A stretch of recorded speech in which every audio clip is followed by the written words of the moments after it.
Ladies and gentlemen, around the world, wherever you may be, get ready for Harmontown. Welcome to the stage, the mayor of Harmontown. You know who he is. You know how he gets down. Dan Harmon. Beats, rapping beats, beaten to the rap that can't be beat. Dan Harmon on the microphone, slipping your my Harmon bone. It's a tiny penis, but it gets the job done. It's not the way you use it, it's whether you have fun, and whether she does too, and if you have her consent, and whether you do it in a sleeping bag or tent. I took your mama camping up at Algonquin Falls. It's a place outside a shopping mall. Zombies attacked, and we took refuge in the building. Fucked your mama so hard, I was gilding her pussy. My penis is gold. It plates your pussy. As I'm told, it's a chemical process called electroplating. I fuck your mama when I'm masturbating. Yo. 2006, motherfuckers. Yeah. I saw a pumpkin once. I saw a paper hat on a dunce, a paper cone. You wear it like a hat. You punish kids like that. You make them wear a cone made out of paper. It's like Don Draper did, 1961. Fucked your mama so hard, I made her come. She came all night. She saw the light, the coming light, the orgasm light, the Christian light. I gave her what's right, put her on the cross, sucked on her feet, poked her with a spear just to make sure she was dead. That's fucked up. After 3 days, she woke up. She came back out. She said, give me more dick, because what's up? I took her down to the park at dark. Fucked her until it was no longer dark. The sun come up on me fucking your mom. She took a pom-pom. She did a splits in the air. She said, rah-rah, hooray, chair. And I said, table. She said, furniture. I said, cable. We were free associating. Fucked your mama so hard, I was electroplating her with the aforementioned system. I fucked your mama, but listen, she liked it. And afterwards, we went biking. Cardiovascular. It was spectacular. Dope. Raise your heart rate. Don't even masturbate. No FAP. F-A-P. No, not for me. Fucking your mama's the only activity I want to be doing. Coming inside. It's an organic process. Makes your orgasm more wide, fulfilling. The bandwidth of your pleasure. Fucked your mama at my leisure. It's a job, though. I get it done. Like Larry Cable Guy. I'm number one.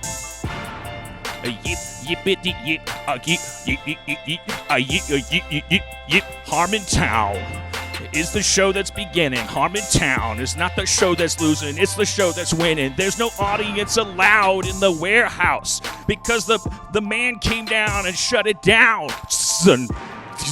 Thousand Island dressing. Yo, Deborah Messing. Deborah Messing. Yo, Deborah Messing. Deborah Messing isn't messing around. Harmontown is about to go down. And then it comes up. All right. Shout out to Deborah Messing. Yeah, thank you, Deborah Messing, for having that name. All right. Well, yeah, I thought if we started with a rap that maybe the energy would be up more. I forgot about this. I feel like people at home are definitely bopping their heads. Yeah. Well, yeah, so I was shaving. I was trying to trim my beard to go to this thing. I had to do this Rose Marie documentary Q&A with Dick Van Dyke. I was like, I'm going to be sitting next to Dick Van Dyke. He's a very handsome guy. Respect. Yeah. So I tried to trim a little bit, and then I nicked and I disconnected right where the mustache meets the beard. And I was like, oh, I better do that on the other side. And I look like a ventriloquist dummy or like an Amish Japanese assassin, an Amish ninja fusion. I don't know what it was. It looked really distinct. It looked really specific, and it was going to distract me all night. So then I just shaved the whole beard. Rather than look like a shitty auctioneer. Yeah. So now I look great. How do you feel though? Because you look younger. Yeah, but what's the point of being younger if you're a young tub of shit? You look like a young fucking sad, pimply seal. But not a sad, pimply seal. A day over 5, which is 50 in seal years. How was it? It was interesting. I really like that documentary. I really recommend it a lot. It has the unintended effect of making you kind of comfortable with mortality. Rosemarie is 95 years old, 94. She kind of like she's almost literally born entertaining. She's like 4 years old and she's like singing and then she's 94 at the end of the documentary and she's saying like, why am I left? What am I? Does anybody have a work for me? Like I can come in my wheelchair and like she's just like, what? Anybody want me to do something? I'll do something. And I was like, yeah, there's that. Or then there's the Jim Carrey method. Like I watched that documentary where Jim Carrey talks about being Andy Kaufman and his whole thing is like, you know, none of this matters. And, you know, he had to, you know, he's like, oh, that's not a coffee cup. It's a, you know, I'm not about to drink out of it. Oh, now I did. And like he had to, if you're Jim Carrey, you probably have to, you can't just be like, I'll do anything. So then you have to be like, okay, how do I feel about having $1 trillion? Yeah. Yeah. And being broke. He started out so poor. Yeah. And Canadian, which is like, yeah. Like, that's like the poverty of nationalities. So even a rich Canadian is like a fucking, it's already starting at zero. I'd apologize, but Canadians don't care. Yeah, they're too nice. Yeah, they're apologizing to me. Yeah, they just happen to be shouted out at this point. they're Sorry. tweeting, "I'm sorry." You called us pieces of shit right now. So you were inside a lot, I take it, when you weren't going out, because that means you watched a lot of documentaries. Yeah, I mean it's yeah. Do you go outside a lot? I go outside a lot. You do? Yeah, it's where the people are. Yeah. I like to watch the people. How can you keep an eye on all of them? You know that one of them is going to kill you, right? Yeah. Well, I keep an eye on that one especially. But the only way to guarantee you don't die by person is to stay away from all of them, and that they are the number one killer of people right now. I mean, I'm just trying. I don't go to, there's a lot of places that I've seen what, things go down, so I know not to go to certain concerts and certain places. How would you have known to avoid I think you would have considered the Don McLean. What was that guy's name? Like you would have got. I'm not headed to like an Eagles reunion. Right. I'm not going to any sort of like. You can't tell what concert's gonna get. I can. Gonna get blowed up. How? What do you mean? You can't tell. Are you magical? Are you like a CW hero? Are you? Do you have a? Are you the mentalist? The mentalist when it comes to concerts. Or are you saying you have a system? I got a system. I live right beneath the Greek. I've lived there for like 15 years, as you do as well. And you sort of get an idea of who's at the concert and what the show is going to be by like who's marching up the hill. So yeah, I know. Is there a concert you'd buy a ticket to, and then as you were walking up to the Greek Theater, you'd like stop and turn around because you were like, there's a lot of juggalos here. Fish, juggalos, juggalos, juggalees. You were right. You were so right. Juggalem, juggalai, Juggalese, like juggalos or goose. So juggalese. Give me a beat.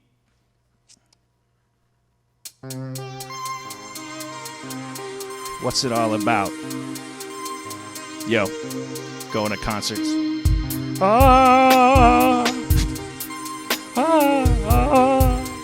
Yo, what's it all about? Yo, what's it all about? All right, that's it. Just hooks. Just hooks tonight, folks. No verse, just hooks tonight. Our guest tonight is Rob Hubel. Let's bring him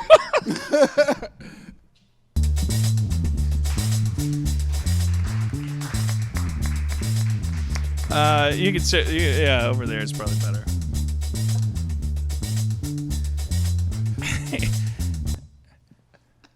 Hello, everybody. We got shut down by the fire marshal. But there's the live streamers, right? Yeah, Yeah, the subscribers. that's what I meant. Do you want to hear my subscriber rap?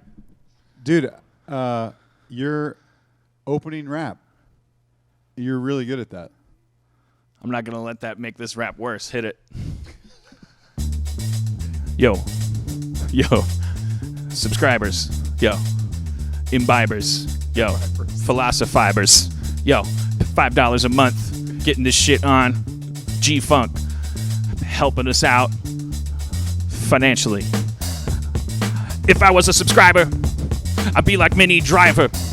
British, but fake the accent. Fuck your mama, an accident.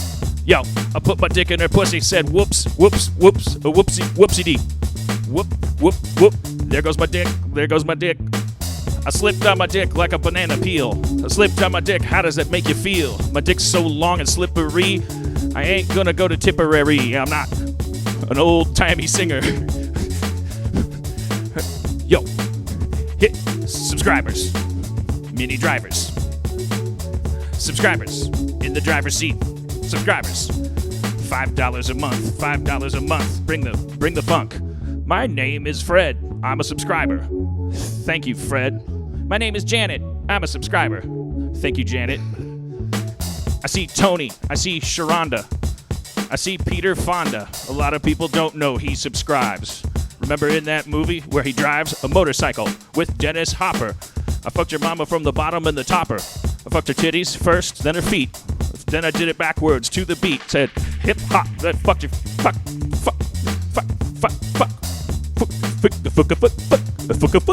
That's a backwards fuck. Yo, I fucked your mama's butt. She didn't know what to expect. It just hurt. John Hurt. John Hurt was a robot in Aliens. Fucked your mama so hard she was a praline. It's dumb. You don't have to. All right, cut it. You don't have to rhyme everything.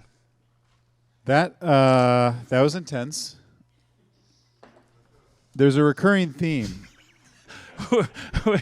I'm just picking up on a recurring theme about you fucking our moms.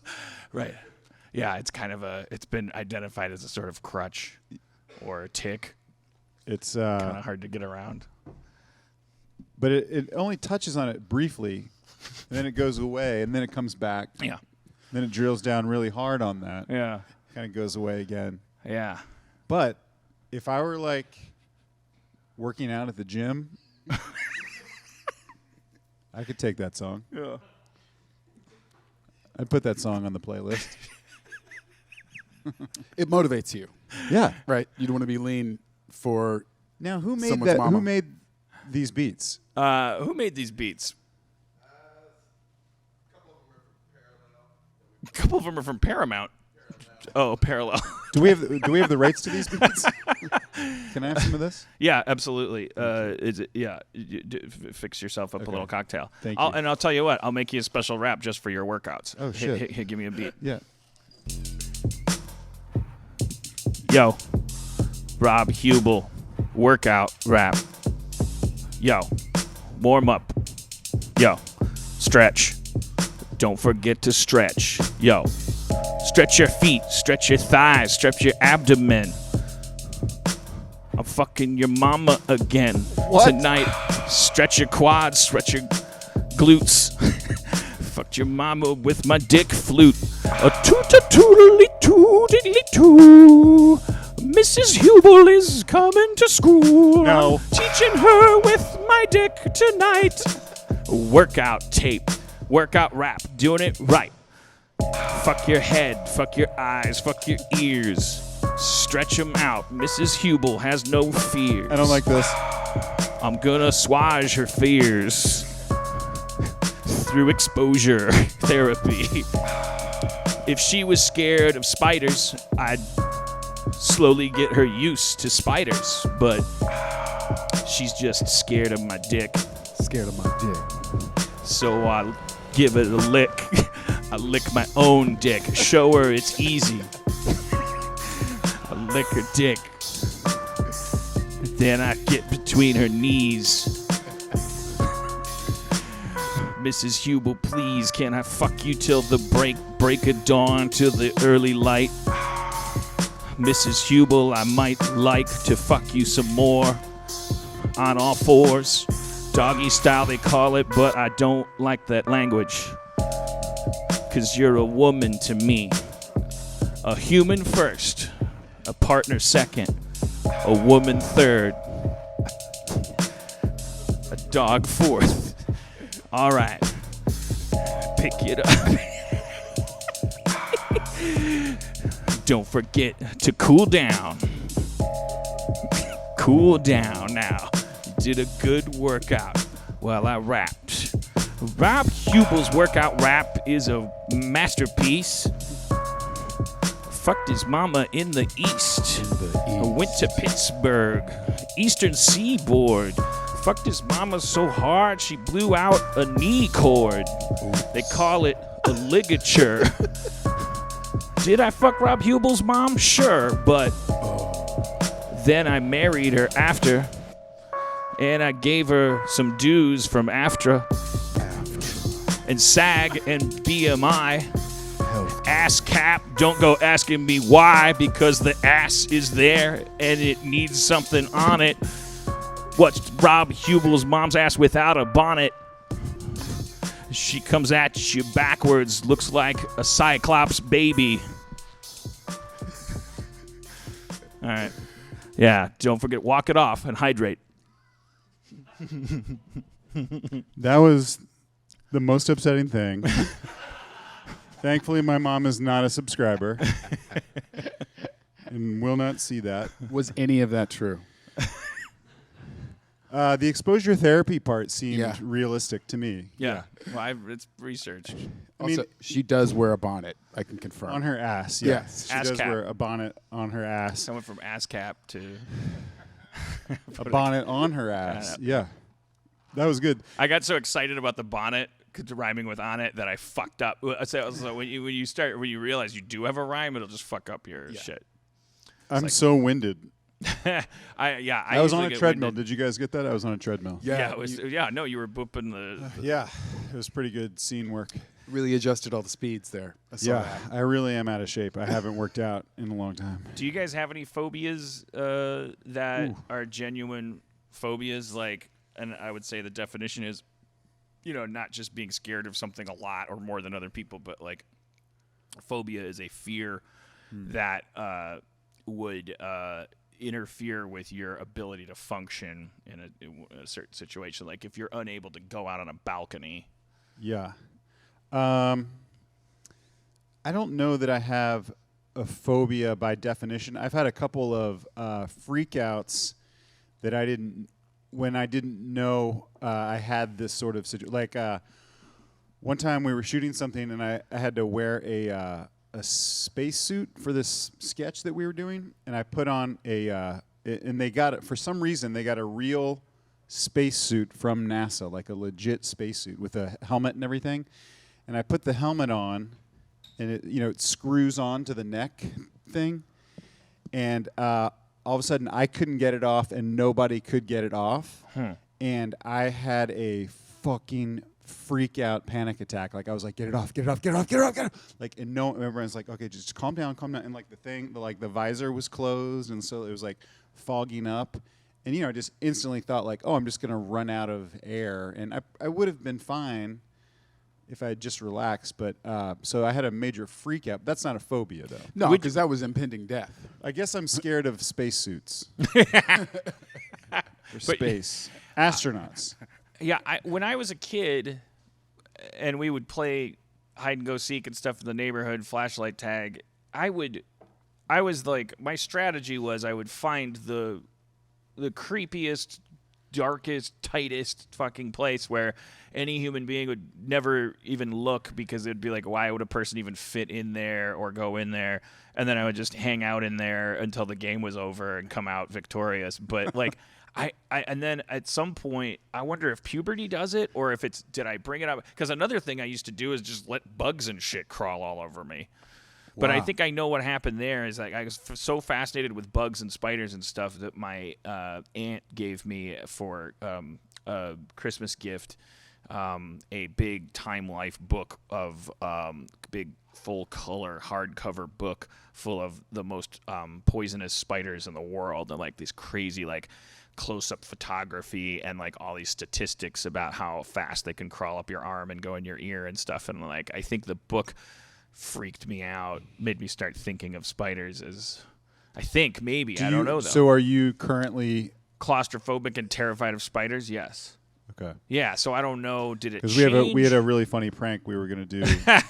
called Coffin Full of Spiders. Coffin full of spiders. I mean, I wonder about, when it comes to being afraid of being locked in a coffin and buried alive, that's not a phobia. That's just I think everybody, yeah. everyone has that fear, and it's not an Yeah. irrational fear. Yeah. You should be afraid of that. Yeah. It'd be weird. It'd be a weird disorder if you were into it. I've done that, and yeah, again, that's not really a phobia, I guess. But one time, I sound like I shoot a lot of things, but we were doing some pilot that didn't get picked up, and I was supposed to be dead, and but they were shipping my body back home or something, so I was in a coffin, and just for this one scene, but it was filled with coffee beans, so they covered me in coffee beans because they were like smuggling my body out of the country or something like that. So I had to lay in this coffin as they buried me in coffee beans like over my face, and then they shut the coffin, and I will say that was not cool. Like, Jesus. Yeah, that was pretty freaky. Good news is when that really happens, you will be dead, Yes. so you don't have to worry about it. Yeah. Unless you get buried alive on accident. What do you mean? You're still dead. At that point, you're like 15 minutes away from dead. Yeah. Yeah, Yeah. the most horrible death. What are you afraid of, Brandon? The dentist. I cannot stand the dentist. Really? Yeah, I have to get all doped up. I have to get a car service. It's a nightmare. Really? I cannot stand the dentist. I didn't have it. It was Because we have a funny prank planned What? for you. Yeah. What? No. Called Coffin Full of Dentists, God damn it. dressed as spiders. Yeah, right? With coffee beans. So do you just not go to the dentist? No, I go to the dentist all the time because I'm terrified. What do you mean all the time? I mean, I go to the dentist a lot. Oh. Yeah, too much. Too much. I'm currently dating my dentist. I have a deep cleaning coming up Yeah. at Hollywood Dental. Ooh. Steve Levy booked me a dentist. And Shout out and, Hollywood Dental. All your dental needs. The keys to the bathroom are on little Oscar trophies. Ugh.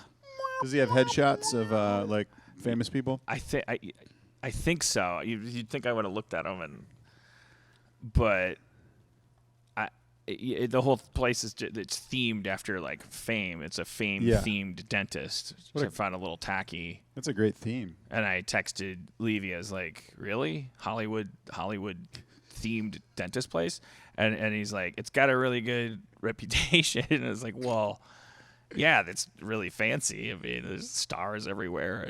But I don't know if did you just read their press release or? I feel like the next sexual harassment thing, the next wave, is going to be in the dental world, just because that seems like it would be so easy. Yeah. You know, all of your patients are asleep, and certainly there are tons of stories of waking up and there's like a dick on your shoulder. Or Right. There you're are. pointing at me like I did. I didn't do that. Yeah, there are. No. There are tons of those stories. I put my dick on the dentist's shoulder. Well, we had a wave of those. Yeah. I mean, speaking of things that I'm surprised haven't come up given the current climate, like, man, Sean Penn must be just in a fucking cellar somewhere with a crossbow pointed at the door. Yeah, it seems like there would be a lot of people that are like, oh, It's almost like some people whose savagery was outed 20 years ago are like getting some kind of like grandfathered in or something. Yeah, like, yeah. Oh yeah, like I tied Stallone Madonna thing. to a chair and beat her for 3 days, but That was a long time I got ago. caught doing Yeah. that. I paid my debt to society by making some movies. Yeah, let's all still play Chris Brown and R. Kelly. Yeah. It's the craziest thing. It's And the craziest thing. it seems like it's gonna like spread to pro sports and music people and Those are easy though. yeah, it's so 'Cause easy. I want like every industry to have Yeah, to start like giving Wall people Street up. and Yeah. Right. yeah, Yeah, I want doctors and dentists and Yeah. mailmen. And I want the whole yeah. The thing. mailman. Yeah, you know mailmen get down. My mailman comes to my door with his dick out. Are you guys scared that it's going to extend to like just like secrets though, like private victimless stuff that just makes you a sicko? Like if we start opening laptops and looking at bookmarks and stuff, do you ever worry that it's just going to get to that where it's like, what do you think about when you masturbate? Or what It joke? seems like there would be a line somewhere where, and also just, it seems like eventually there will be so much of it that none of it resonates. Do you know what I mean? Right. Like, Yeah, I keep worrying about that too, like there being Yeah. too much of a backlash. Yeah. Um, Or once it comes out, once somebody proves that any of that, and I didn't mean to derail us into this conversation. I don't but, think you did. I think I probably But, am the reason why we brought it up. But eventually, someone will get caught making it up. Someone will Right. be like, "Oh, I made it up. I was trying to get money or whatever," and then that scares me because that could discredit the whole situation or dilute Yeah. the whole. I also worry about either between that or just the sheer volume of it and the breadth of it that like it'll play into, men's hands and they can go like, see what happens after like a year and a half of it. That men will go, see, ladies, you can't run the party. Like Right, this has gotten crazy. Why don't we? And then we just go into Handmaid's Tale because it like gets so like if something happens where like a dude gets burnt alive. I haven't seen Handmaid's Tale. No spoilers. Yeah. But like if there was I guess I'm saying the same thing you are. Yeah, but no, it would yeah. be like if there was like some crazy thing or like a guy got stoned to death or something at an Albertsons, and then it was the wrong Jeremy Piven. It was like Jeremiah Pivine. Yeah. And he was like a feminist activist There is who was that on his going way on. to paint a sign. Right now, there's a Brian Posehn and a Brian Posen. Brian Posen has just been outed Oh, really? in Chicago. It's a big deal in the comedy community. And there's an LA group of people who know about him, but Brian Posehn is getting teased. It's Oh, getting wow. a little bit of the drama. I feel bad for real Joe Walsh because there's that Joe Walsh guy on Twitter Yeah, who's yeah, like yeah. always like, "Hey, you ever notice Santa Claus isn't black or whatever?" Yeah, And then that confused me. and it's for a always little says bit. Joe Walsh, Yeah, and I then was like, what the fuck? and then Yeah. people will make jokes and go like, "Hey, you're living a life of illusion if you don't think that the healthcare should be socialized." I'm like, this is so confusing not and the same- yeah. sad. Like, I thought for a hot second that Joe Walsh had become like a PJ O'Rourke figure or something. Yeah. That he was like, I did too. Yeah, I got. he was like, confused life's about been that. good to me so far. Life's been really good to me so far. Yeah. You know what? And it's because I worked hard. Yeah, we pulled a Dennis Miller. I pulled myself up by my bootstraps. No, but Jeff Davis knows the real Joe Walsh, who's still out there bopping around and being groovy and playing with the Eagles. Like, Glenn Fry died, right? Yeah. Yeah. So I think maybe Glenn Fry's death like brought the other Eagles closer, and now they're like I think touring and stuff. Oh, really? Something for you kids to get excited about. The audience is going crazy. Right. They're going nuts. Cold War kids will be opening for them. If that means anything to you kids. I wonder if you are in a band that has seen better days, let's say. You guys were big at one point or legendary at one point, but you still have to live and make a living, and that's what you've been doing your whole life. Like, I wonder if it eventually starts to suck when you're just like doing county fairs and you're like, she's my cherry Yeah. pie. You're Right. like, fuck. Oh. Yeah, I'm sure that No offense to Warrant, or if that's who that Total was. offense. Yeah. I'm sure there's bands like it's each individual band and a case by case like some of them are excited about it, and Yeah. then some of them are like hate it, but it's like It's usually when somebody gets sick in the band and they're like, we got to get together because Garth's going to need a kidney. And Yeah. he didn't invest so good after rehab. And Shit. that's always kind of sweet to see. But it's Yeah. also kind of dark because the lead singer is like still prosperous and goes off on his own, kind of looks back at his band like, I mean, I'm Pharrell. And Yeah.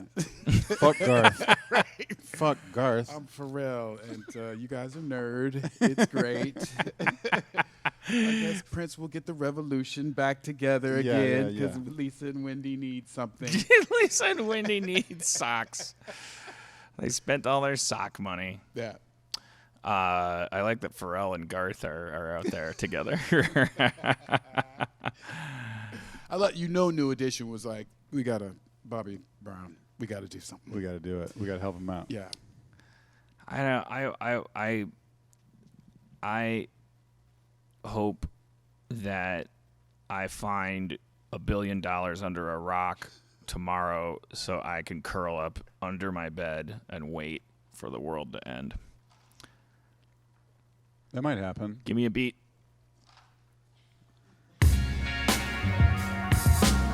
I'm not working out to this. Zibbity-za, zibbity-zoo. Yeah. Tomas. Yeah. French rapping. Tomas in the house. MC Tomas. Toll House cookies in effect. Put them on a sheet in the oven. Don't forget to take them out so they don't burn down your place. Toll House cookies all over the place. Bet you bite a chip, motherfucker. Bet you bite a chip, Chris Tucker. Bet you bite a chip, brother trucker. 10-4. Toll House cookies on the plate to begin with. Toll House cookies going in your mouth like a Sith Lord using the Force.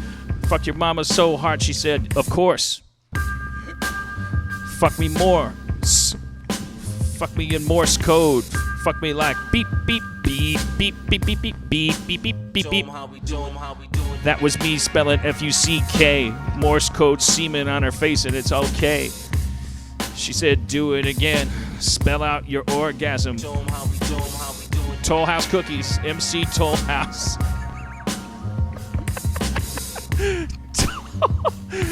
Yo, Chips Ahoy. It's a boy. Get the toys. I'm not jealous of devices. I think it makes making love nicest when a woman's got a vibrator. Toll House cookies come back later. Go in the basement and eat while she does it to herself with a dildo. All right. What? Okay. Toll House cookies. Ever open a can? Just eat it with a spoon because you're depressed? Yo. Show them how we do it. Yeah, tell them how you do it. That's what he's saying. Okay. Yo. Okay. All right, here we go. Here's the thing. All right, that was warming up. Show them how we do it. Take a stick. Take a log. Take your mama to a bog. The fumes come up. You inhale them. Show them how we do it. Yeah. I just like to tease him at the end with an adventure to a bog. Sounded like there was going to be a pretty cool adventure in that bog. Yeah. People were going there with the stick. Yeah, I have to wait to see I what was happens. super into the Toll House thing. Yeah. And then it was not. He was not saying. He was saying, "Show them how we do it." Yeah. I thought he was saying Tomas. I wasn't sure. I probably don't need to tell you. I couldn't tell what he was saying. And Yeah. it was throwing me. My street when I was growing up was Toll House Road. No shit. Yeah, so I was pretty psyched about that when I was little. Did people make jokes? A lot of people. I was harassed a lot. People were like, "Oh, you fucking elf," you know. It was terrible. It was and like now I can laugh about And it. if you corrected him and said that's Keebler, That's right. There's they'd no be point. like, Yeah. "Oh, now you're a cookie expert, so exactly. you are an elf." That's right. There's no point in even trying to correct him. Yeah. Everybody thought I was the Toll House cookie elf. I lived on 52nd and Calumet. Is that in Manhattan? Nope. Just sounds like it. It's in Milwaukee. Oh. My dog got hit on that road on Calumet. Calumet was a busy street. And if I ever want to make myself cry, like when I'm acting, I can just think about the sound that my dog Susu made when she got hit. It was like a hit and run. And it was like crazy sound of the car, I remember, and then this like plaintive wail that Susu made before just dropping dead. It's like she got hit and then just made this sound and then died. And then my dad had to go out and like scoop her up. And I was like a little kid and was like at eye level with the dog as it was swinging in his hand. And he had this like annoyed look on his face. He was like really mad that the dog got hit. Oh. You forgot to say, "Give me a beat." A very long rap about your childhood pet getting killed. Yeah, our I'm not going to dwell on this topic for long, but I remember our neighbors hit our cat and killed one of our cats when we were little kids. And, they felt terrible, and they came to the door, and the first thing out of their mouth was, "Can we buy you a new cat?" Oh. And we were like, why? What? They were trying. We start at 3 new cats. Bidding starts at 3. They packed our house with so many cats.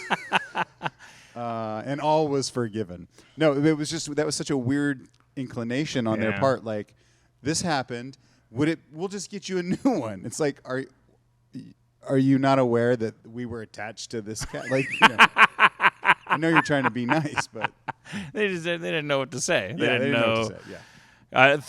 In their defense, my therapist tells me a third of an apology is a commitment to change. How do you commit to change? It was either that or we promise not to hit your next cat. Yeah, we will not hit your next cat. I left my house once to go out and play, and these are just all going to be sad childhood stories. Yeah, and I played. What do you do in an empty warehouse? We don't want to bring out our fucking blue chip roast material. Dean Martin drinks, ladies and gentlemen. There were a couple victories in life, though. I ran out into the neighborhood and played for several hours and came home, and my mom was waiting on the porch, and she said, "Do you remember me telling you as you left to bring the kitten inside?" So we had a new kitten, and it was on a leash to let it play outside on a collar, and then and I said, "No, I don't remember. Still don't remember Mom. Getting that instruction. I'll take your word for it." But it's not going to bring Mr. T back. Oh. I don't think it was Mr. T that died. But it apparently there was a tomato tower in the garden next to the front door, and it was on this long, like, kind of just leash line, like a lightweight clothesline kind of thing that was like long enough to let it like explore and play. And he loved tomatoes. And he loved walking in circles around the perimeter of tomato towers, and wasn't a primate, so did not have the thought of doing the opposite of what you've been doing when it gets hard to breathe. So it just apparently it just hung itself. Oh. Just like, and my mom informed me of this. I didn't have to come home to it, but I did have to hear the story, and definitely the headline was that it was my fault. You should have, yeah. I do like the style choice of ask the question. Right. Do you remember when I told you to bring the cat in? Do you remember that? Oh, you don't remember? Yeah. Well, that explains why the cat's dead. Oh, shit. It's kind of it's a pretty clever tactic. Yeah. It's like, because it'd be like, if it'd be like, yeah, I do remember, She if she was making it up, she'd be like, "Oh, sweet, fucking A." Then you should have done it, motherfucker, because you killed your cat. And then she'd be like, she'd go into her room and like, "Whoa, fuck." In your defense, he could have been dead before she asked you to bring. He could have been there from the day before. I don't know when the last time was. Yeah, well, I don't remember. I don't know the timeline. Well, I don't think we weren't we're not like hillbillies. We didn't like leave our cat out for 2 days and not know. It was just like it was like a rare thing to like. Yeah. It's like we weren't. It was, but the thing is, I don't remember. Mom. No. I don't remember that. Stand shit. your ground. Yeah, I'm fucking 44. I've been trying to remember it my whole life. You know what? I don't fucking remember you saying that cat was. Fuck you. I want to know what a tomato tower is. It's like a. Is it the little pyramid thing that you? It's like more like a cylinder. I would say, with a slightly. Wire. Yeah, it's frame. It's a wire cylinder Yeah. with like a slight. It's not quite a true cylinder because the top is a little lesser diameter than the bottom. So it's kind of like a Tower of Pisa kind of. That's not accurate, but like it's like a tomato towers. Tower. Tomato towers. I guess the idea is that the tomato will get born and then grab the tower. And I guess the idea is that you don't want your kitten to do that. You don't want it to like cling to the tower the way a tomato does. They don't make kitten towers. Nope. Maybe at the Humane Society they have an array of those in the back. Come on back here, guys. Here's some tomato towers. Have a blast. We'll be back in 10 minutes. They'll all be dead. We love our pets. We love animals. We love our innocent dogs and cats. We are able to touch emotions when we think about them that we are not able to access when we think about human beings. Give me a beat.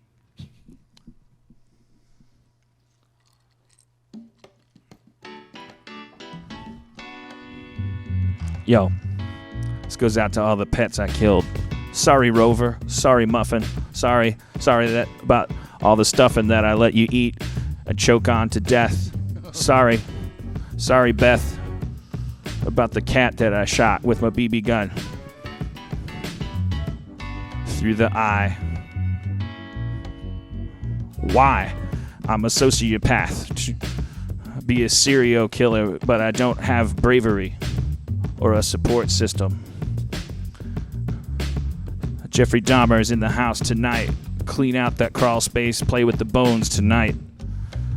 Squirrel bones, chipmunk bones, decapitated heads. Ed Kemper, in effect, fucked his mother's head after her death. Cut her head off just to make her stop talking. Turn her off. Mindhunter. Cruelty to animals. It's the number one sign, according to the FBI, that you're gonna make people die when you become a person that's grown up. So don't let your kids torture your pups. Take them to the therapist. Say, fix this bitch. Don't wait to stitch 9 stitches instead of doing a stitch in time. A stitch in time saves 9 with a sociopath. Put that kid in the bath. Hold their head down. Maybe drown your kid. Might save a couple hundred people's kids. If your kid's already dumb and you know that, then just take your thumb and put it over their trachea and push until you hear a pop.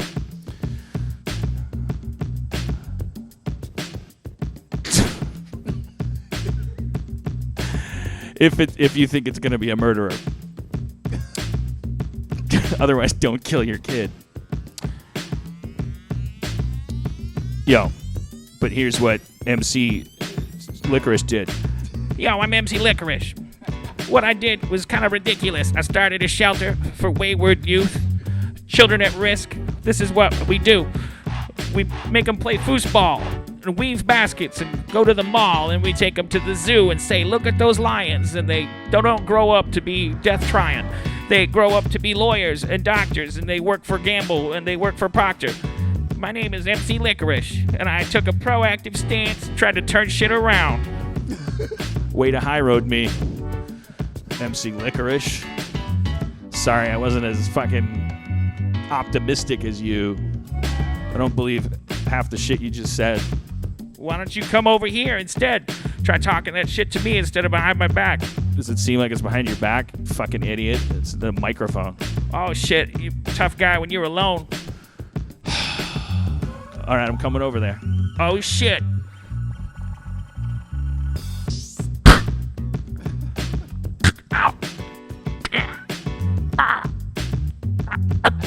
Let me go, Jackson. Fuck you. Fuck you. We just had an awkward fight. My shirts are all stretched to the right. Big collars. Both turned out to fight like pussies. It's embarrassing for both of us. MC Licorice and me, Stan Schmengel. A sociopathic, non-serial killer, animal torturer. I'll tell you about the time that I took a knife and I threatened a giraffe for its life. I said, give me your wallet or stoop down. He said, I got too long a neck. I'm not going to clown around. I got to eat leaves that are way up high. I said, motherfucking giraffe, now you're going to die. Give me all your money. He said, I don't have none. I said, that's right, son.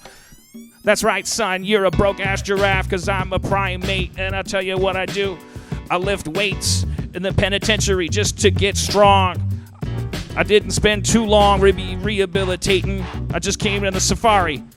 I'm gonna fucking rob wild game. That's what I do. Rhinos, give me your money. Okay. Oh God, yeah. No, why did I think that rap wouldn't be horrible and dark when I said give me a beat after talking about animal cruelty? It got a little bit dark. I never have. But I've there never was some shot an animal with a BB gun. In case anyone thinks that's how freestyling works. Certainly I like not that in the you would have eye, been a not in great the eye. serial I've killer never been cruel if to an you'd animal. had some support. Yeah. That was But my favorite line. You did bring up a good point also about cruelty to animals being such an indicator for future sociopathic tendencies. Like, it seems like if you are a person that is cruel to animals, they should just put you in jail. Like, that would save so many human lives. Yeah, I mean, how many times did you hear when you were a kid course, yeah. some asshole in the neighborhood that Yeah. did some fucked up thing to a cat or something Yeah. and bragged about it? Because it's like they can't help but brag about it. And Yeah. it's like they don't all become serial killers, but they definitely that's just because they don't whatever. It's like they're what if you because it doesn't even matter what your stance is about animals. Like whether you're PETA full blown no animals should ever be hurt and the eggs you ate this morning are a crime and stuff, or if you're way over on the other side and are no, if it's not a cuddly adorable dog I don't give a fuck about animals, or even if you're the kind of person that hates cats and shit, people that are just they torture animals, they do shit to cats and stuff where they fuck with them just to fuck with them.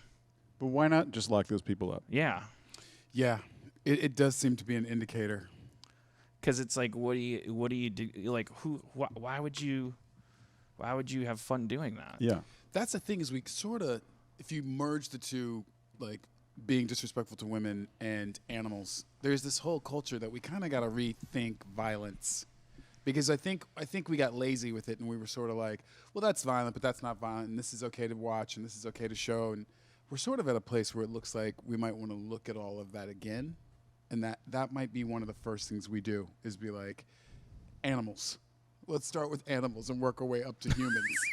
Through women. Yeah. Is what we're implying. Because it's rough. Yeah.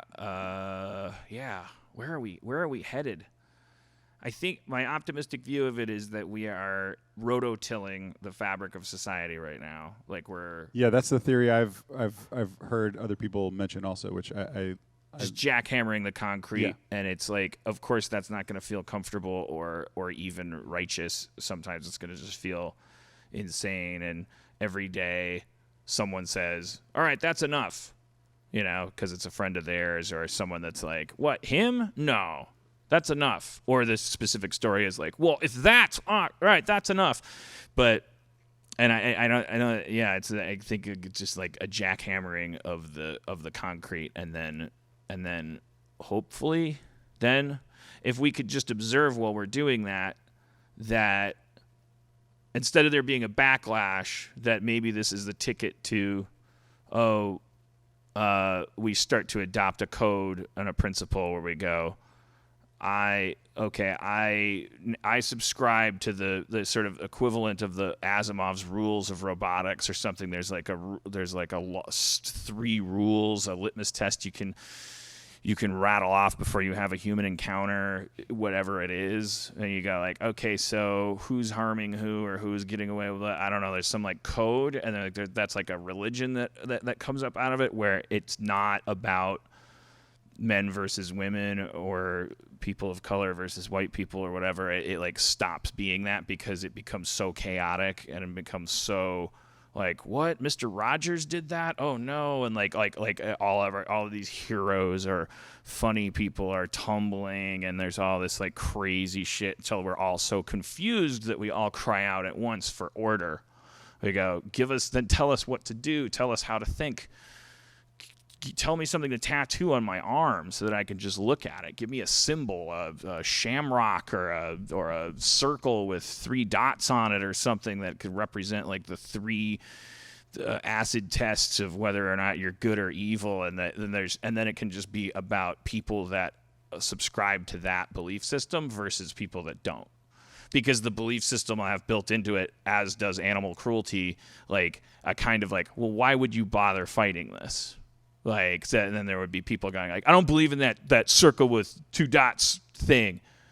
Why? Well, what? No one told you to get the tattoo, but why are you so scared about that? What slippery slope is there for you?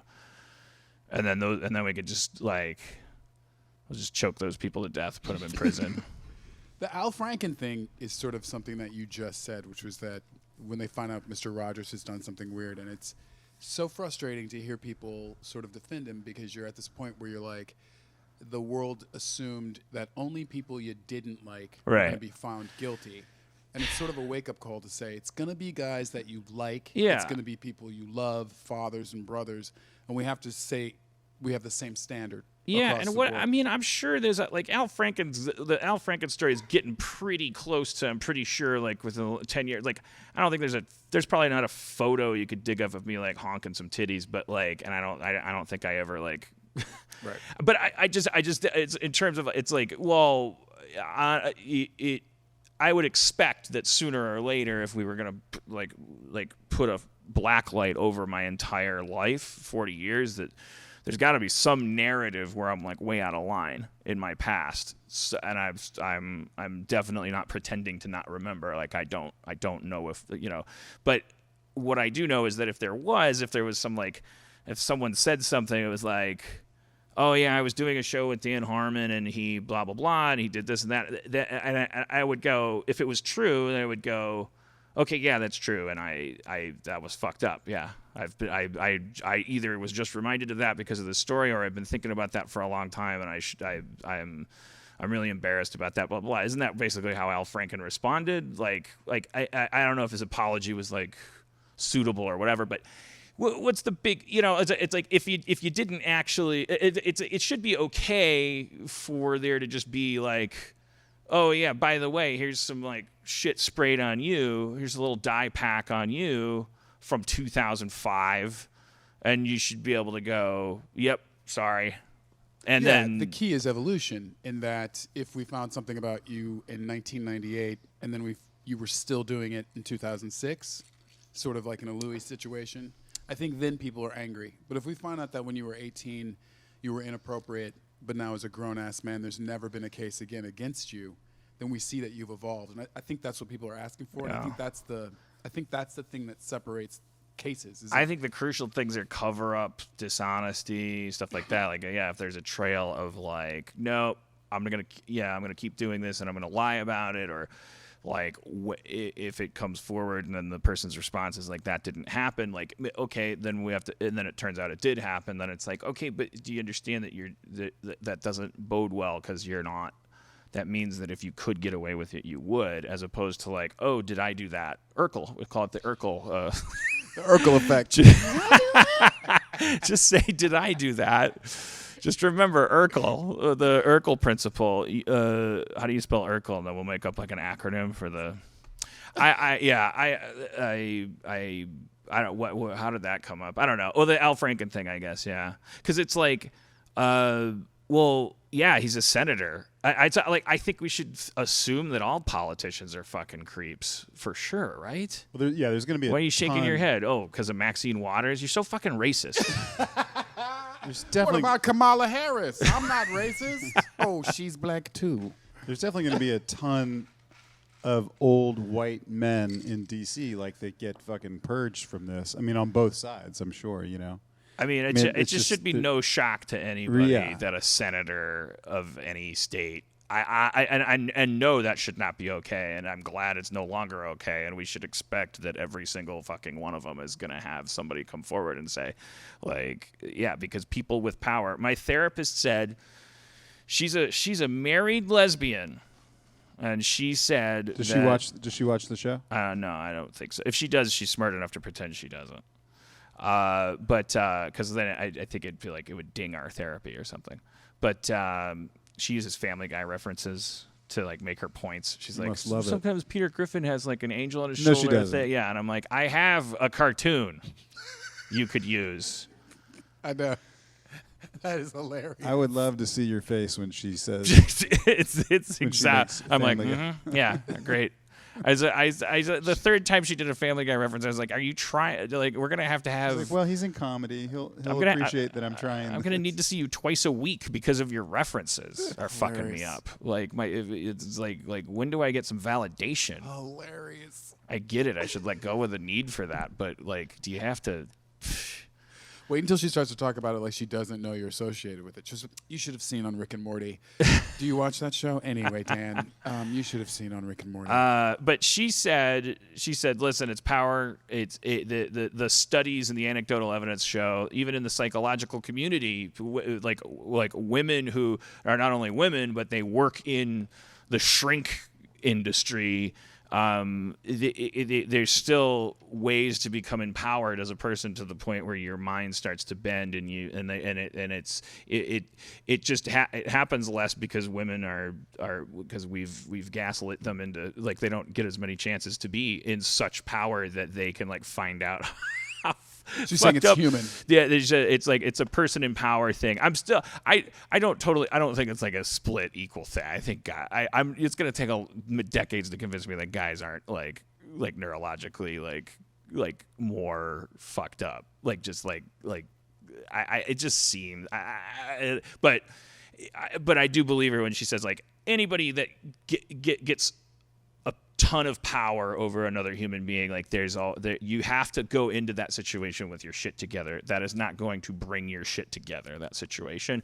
So there's just like a big, there's syndromes of like powerful women that will just like psychologically torture the dudes underneath them, like I think it's probably a smarter and more awesome kind of because it's sexist that when we think about it we go like that would be awesome. But anyways, why did that come up? Because you'd said Kamala Harris. She sexually harassed. Oh well, yeah. So that's why I'm saying like all senators. We should just there's no harm that can come from assuming that all senators are liars, thieves. It is not our patriotic duty to think that someone in office is a good person or honorable. Like. It is arguably a patriotic duty to be skeptical and assume the worst about our servants, Do you think that this will swing around on Trump, or will they just continue to say that happened a long time? That's not true. I don't know. I don't know how. I don't know if they. It's like this elephant in the room. Well, somebody was mentioning that. Him tweeting about Al Franken made blood it was so come out crazy. Of my ears. But also tweeting about it like a little poopy boy. Like Yeah. it was like, oh, guess where his hands went in picture 2 and 3. It was like bad at being a billionaire. We knew that. Bad at being president. Then it turned out we were kind of marveling at, wow, he's bad at being Hitler. Wow, that's a relief. He's being bad at being Hitler. I never expected he'd be bad at sexual harassment, like bad at parsing a titty honk photo. It's like, do you think it's he thinks it's it's a beginning of a slideshow? Yeah, there's a whole lot. He's like bad at being a douchebag. Like he's bad at looking at that photo and just going, oh, looks like he grabbed dudes. He's like, I mean, it's like there's a couple ways to interpret his response. One is that he looked at that photo and was like, yeah, okay, fine, but you know that shit got bad in the subsequent photos, like that because he didn't look at it as a bad thing. Yes. Because in his world, he's used to getting busted for so much more. He's like, if that was number 1, God knows what 2 through 5 are. The Jesus. other way to interpret it is that he got a hard on and was just sharing it with America. It's just going like, whoa, look at that. Like, did all of his accusers just get paid off? Like, how did that all just go away? I don't know. I all I know is that people are, when people say, oh, but what about this guy? I was like, well, let them run their sexual predator guy. Like, why are we trying to like pull him out of the race and all this stuff? Like if you pull him out of the race, then they've already learned that, it's neck and neck with a pedophile running. So they just find a non-pedophile. They would love for him to be disqualified. That's a do-over. So I was making that argument like just run your pedophile. Yeah, and they're like, yeah, and then he's gonna win. I'm like, well, then let the games begin. Yeah. You know, like I know that there's this bigger chess game, like where, we got to we got to get the majority, but that's how they're thinking so much that they're running a pedophile. Right. So let's it's not like, be Christ-like and just let them run the game, but when there's that much tumult to the point where they're like banging shoes on the table saying like, it's like, okay, there's a larger loss here for them. Yeah. Yeah, I think they should. I think they should, right? They should be forced to run that guy. Like what? Like why should that? I mean, obviously, They don't have to seat him once he wins the election. Yeah, I mean, there's. Yeah, I think that how bad would it be to lose to the pedophile? To be the fucking. I mean, that's your claim to fame. Hey, Particularly because I lost to the pedophile in Alabama. He's the lawyer that went after the people who killed the 4 girls in a church that they were blown out of. So that even sends a larger message. The fact that it's neck and neck is terrifying. I don't think it's neck and neck anymore. Not anymore, but it was 8 points 3 days ago. Now we're up to 4 points back again. Really? So these are also polls in Alabama. These are like phone polls. What kind of idiot is picking up their landline in Alabama? Tammy Sessions. Yeah. Hello. Well, you saw the headline that said that. God, it was some statistic about like.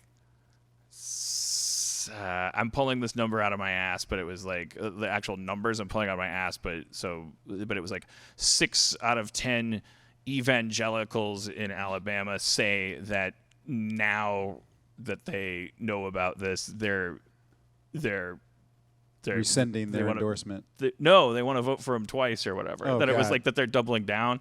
However they express that they're more likely to vote for him now. Like, how is there even a degree? Was that a continuum? Like, now I'm more likely to vote for one of two people. The where it's a binary decision between whether I'm in my mind whether I'm good or evil. Now I'm more likely to double down. The most brilliant move, with like talking about playing chess, was the robocall thing of like, let's have a fake Jew from the Washington Post calling and like murking around looking for more dirt on him just to sully the whole media, just to fan the flames of resentment. I didn't hear about that. It was a false flag robocall. It was a robocall in Alabama, a real robocall that went out, and you got to hear it. It's amazing. It's a recording. It's like, this is Bernie Bernstein from the Washington Post, and I'm looking for some information about what's his name, about the fucking whoever, I forgot the guy's name, and they're like, if you have any tips, no questions asked. I pay $5,000. Call this number. Blah blah blah. Like, just to muddy the waters so that people are confused about whether or not that's real and whether or not the process of finding that information is, and just to throw doubt on whether or not any of that information is real. Right. Most people said things like, I don't know about the timing. Yeah. The timing's kind of weird. Yeah. It's weird that it would come up right now. Yeah. Yeah. Wait, what do you mean the timing of finding out that these allegations from all these women from like 40 years ago, and this Right. guy's had a long career, Right. So they're saying like, why would it come up now? That seems weird to them, and they're not taking into account that there could be this movement going on where, Right. and they feel empowered or emboldened to speak out and to speak up, and they didn't before. Right. Also, But the so- cover-up was 40 years. Well, I didn't know it was undercut. That's so weird. Like it would be like, yeah, who gives a shit if it's politically motivated to come forward Right. and say? Well, that's such a great excuse. Like, oh, it's politically motivated. Those are my doesn't political make it enemies. untrue. Like, yes, they are your political enemies. Of course, that's how that works. The job that you want. Yeah. Man, the audience is going crazy. Well, you gotta. Most people are just listening to this. They're working it's like out. it's like a regular They're podcast. they're at the gym. Yeah. Yeah. The subscribers get the treat of it's kind of like a Neil Hamburger-y kind of bit. Like there's no audience, so it feels like just I didn't awkward mean- enough. I didn't mean that the audience listening is going crazy. I was joking about the live audience Right. here. Yeah. Yeah. What if we had cardboard cutouts of people? Somebody did once suggest that we should fill it with mannequins, and then said that Dan would not be able to concentrate. Shout out to Reddit. Yeah, that's another exciting thing about all this, like, allegations and all this stuff is like, unless, and I assume we're not going to start kink shaming, right? Because especially like if it's like, I kind of like, I never set out to be a hero by jerking off on a mannequin leg, but because that's a victimless crime, I'm kind of like an accidental, like, Did that happen on King the show? Arthur here. Like, Let's go ahead and bring those 6 legs out for their testimony right now.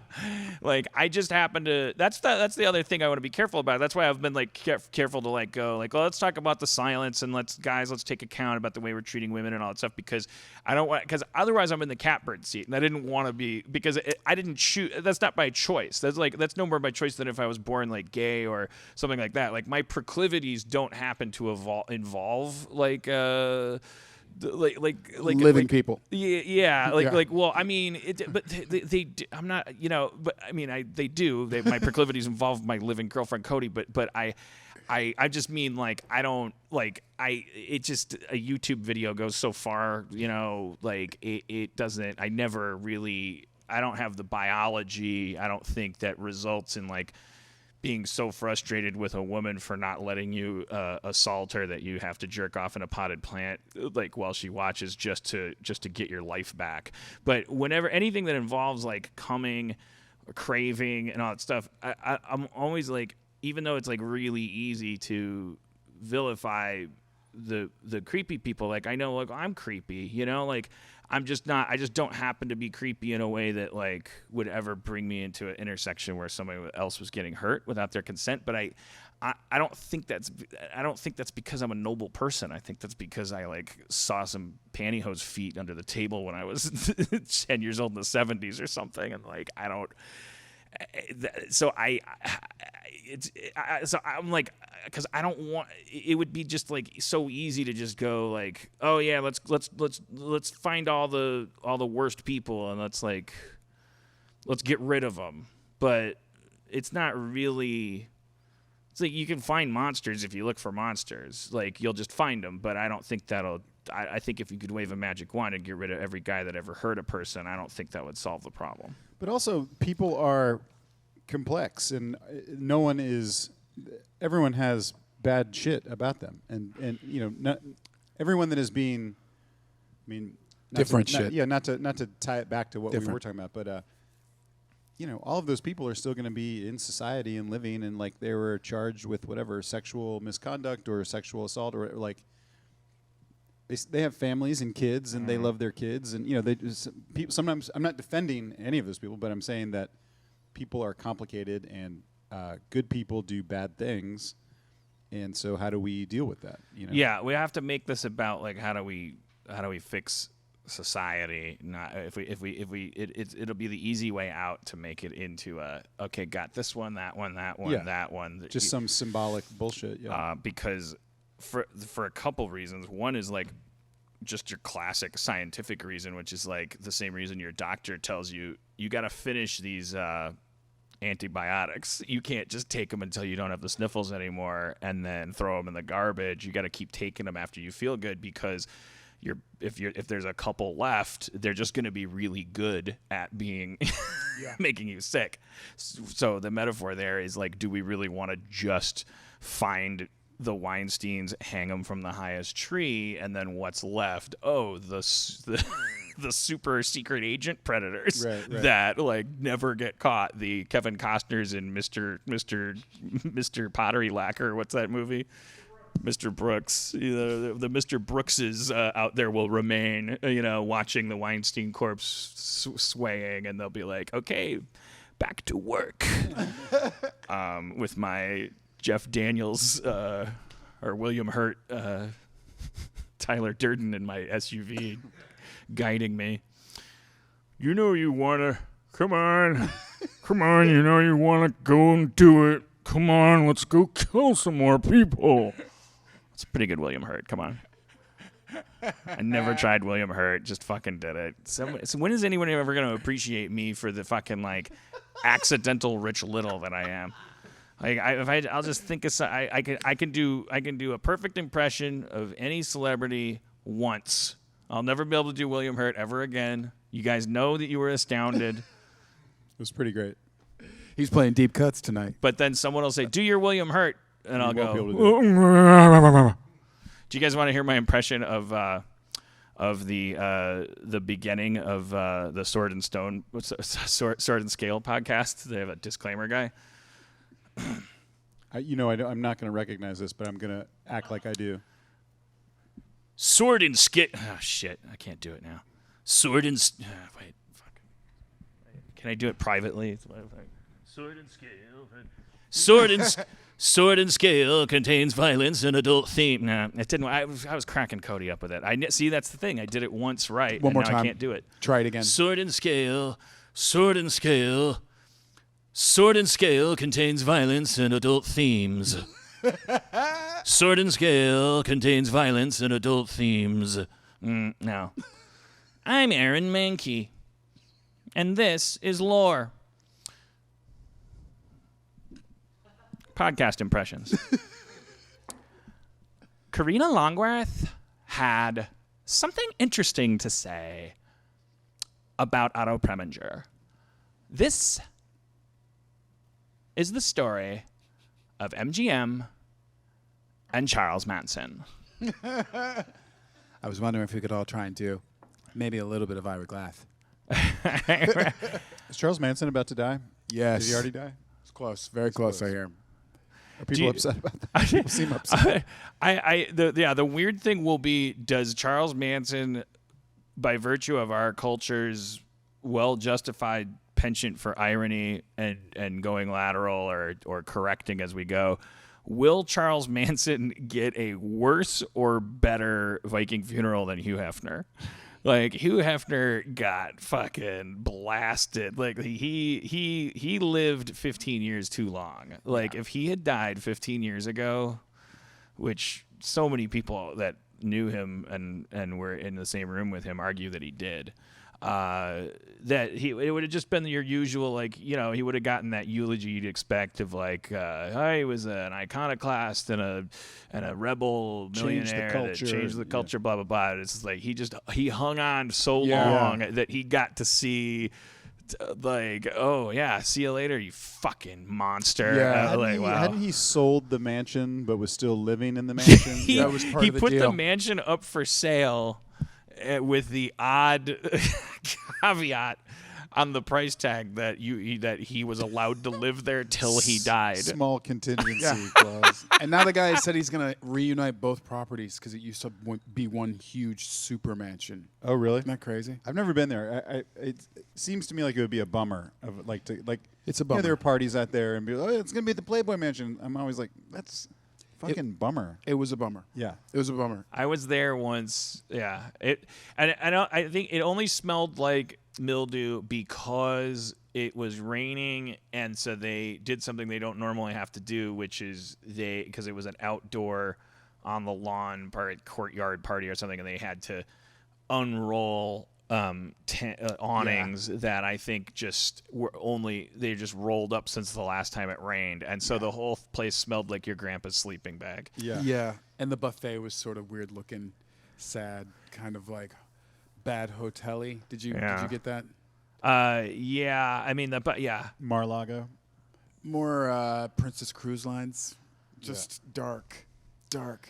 That's where my famous David Hasselhoff story takes place. Me and Schraub, where we harassed David At the Hasselhoff. Playboy Mansion? Yeah. Hilarious. And we walked up to him and said we were just high off our asses, and we were like, we have to talk to David Hasselhoff, and we go, hey, we made a pilot, and it's about you. It's inspired by you. And he's like, you made a pilot about me? And we were talking about Heat Vision and Jack. We are like, yeah, it was directed by Ben Stiller, and it was called Heat Vision and Jack, and it was very inspired by Knight Rider, and so. And he's like, Ben Stiller, what else did he direct? And Schraub said, Zoolander. Why that was his from the, and then David Hasselhoff just like processing all of this like Cox's Hasselhead, and then goes, Zoolander's about me. And then Schraub and I just like we were at a beat, and we both went yes, and then just walked away. That's awesome. I'm sure he might still think that. Yeah, I mean that's where we were like Tells people we were like cracking up. Like we weren't trying to like punk him, but we were just like we were too high to be talking to anybody. Much less we did a bad job, so at least we turned that into a story. And now the only real victim of this story is going to be David Hasselhoff's lawyer, because that guy got a 3 a.m. phone call. Like, I want you to like look into this Zoolander, more like Zoolander, because I'm hearing that movie's about me. Hasselhoff, like at every party, has to endure like so many people are like just stoned. Like, we have to talk to Hassel. Literally, it's just a barrage of people. Like, and fortunately for him, he's so hard to find in a crowd because he's only 7'0". Is he really? He's so tall. I mean, it's like Tim Robbins, John Cusack, David Hasselhoff. They're like in an industry where everyone's shocked to find out that everyone's 5'3". Yeah. Like, you and I are tall guys, could relative to these these little tiny little fucking guys. Keebler Toll House Elves. fucking Vince Toll Vaughn. House elves. elves. Vince Vaughn's super tall as well. Vince Vaughn. Yeah, he's tall. Conan. Do you know anything about Hubel's new show? No, yeah, I wow. keep planning to like thank you. Good comptrolling. Oh, I'm not worried about that. Hubel, but thank you. what are you plugging? And may I congratulate you on your choice of venue to plug it. Oh yeah. I mean, I'm not plugging that hard. We made this show for YouTube Red, which is like their new pay thing, but yeah, it just came out. It's called "Do You Want to See a Dead Body?" Oh yeah, okay. And, I heard you talking about this on God damn it, how did this get made? Yeah. And so it's basically I used to do this bit on Funny or Die, and we just expanded that into like a larger TV world where I just take different comedians out to go find a fucking dead body somewhere. Is it sort of like, are you accomplishing, even ironically, interview while you're going? No, that was we thought about. That was going to be that was like our original idea. It was like, it'll be like a talk show, and I'll talk to them. But no, it's fully scripted. So I play me, and they play a weirdo version of them. But it's always like, it's very little about the body. Have you met our new running character, Tiny Brandon? Brandon said he want a drink.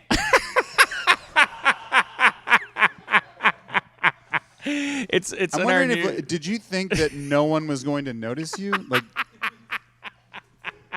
he just slid. Tiny Brandon, can you stick around a little while? Sure. Just okay. I don't. We were talking about the show. About dead bodies.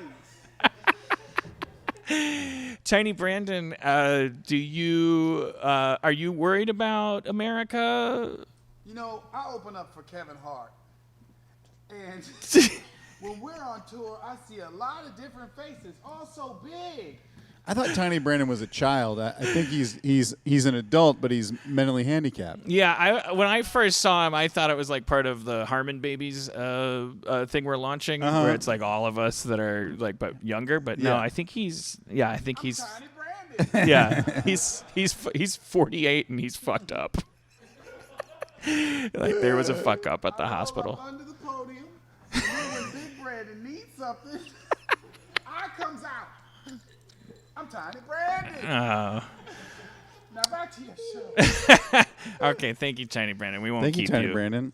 Uh, Someone should make a T-shirt with Tiny Brandon on it. someone will do something. We've got some very talented fans. What'd I miss? Hubel's show. Hubel was talking about his show. That's what I missed. Yeah, but so it's basically just an excuse for me to hang out with that person, but it's not like a reality show. It's a scripted thing. So supposedly, famous people will drop whatever they're doing and come with me to go find a different dead body every episode. But not all famous people, because obviously, like I wasn't called. No, there was no way to use every famous Right. person in Kidding. Hollywood. There's Yes. also so many Yeah. famous people nowadays. There's so many famous people, and I put famous in quotes. But Do you find a body? sometimes we do. Sometimes we don't find a body. Sometimes the guest become like there's one with John Cho that starts out, and 5 seconds into it, he falls into a thing of quicksand, and so the whole episode is me. I run into town to buy some rope, and then I just keep getting distracted, and getting harangued into something else, and then I keep coming back to him to give him an update, and every time he's like lower and lower in the quicksand. So then he becomes the body. That's awesome. So, but and then there's like one with Cordry where Cordry starts taunting this big dog, and we're cutting through someone's backyard. And there's this big fucking mean dog, and Cordry starts like taunting it. Of course, the dog breaks off his chain, and the whole episode is us running full speed away from this murdery, like very scary dog. And so it's just dumb bits like that. They're 15 minutes long, super super easy and silly, and it's like my favorite thing. I know this is a dumb question, and I have a show with YouTube Red, so I get asked this question and have no idea how to answer it. But what the fuck? Yeah. Maybe other people know how to answer it. Maybe that's why they ask. What was it like to work working with them? YouTube Red? I've told everybody it's been really great because they let me do literally anything, like literally anything. They were just like super psyched. I think they're just kind of getting going with a lot of their shows and trying to get more people to come and do shows there. So, I think at the beginning, like Netflix and Amazon when they first started, they're like, how do we get good people to come make shows here? Mm-hmm. Oh, we don't fuck with them. Right. So that was my experience. They were super cool to me. I wish that they would run fucking commercials like on TV for it and stuff like that. But they're like, no. We're YouTube. We're going to put it like all around YouTube. And I'm like, oh, okay. Well, then I'll leave that to you guys, I think they're making. I'm very dubious about one, but this also might not be an actual thing that they're doing. This may be how they explain what they're doing to people they have no intention of bringing back for a second season. But what I'm hearing through the grapevine is that their methodology is like they're just waiting to see how many people subscribe, and then of that group of people that subscribe, like how many of them, based on the behaviors that are very monitorable from YouTube's cockpit, like how many of them subscribed for your show, and how many of them, like very, very meticulous, intricate, very valuable data. But there's this kind of aspect to it where it's like they're not they're waiting to get the entire picture. Yeah. And I feel what's like scary about that, all that stuff is so measurable now. Like Netflix and everything. They can tell what you watch, how long you watch it. Did you watch the whole thing? Did you not watch it? What else you watch that's like that. So that sort of stuff is scary, and that like because none of those places have ratings, but they have even more specific data. Which is. But I would have liked, because your show, it makes more sense. Just the title makes more sense. The premise makes more sense. My show was, it ended up being community, but what if esports, it was like kind of like, oh, this could be a real TV show.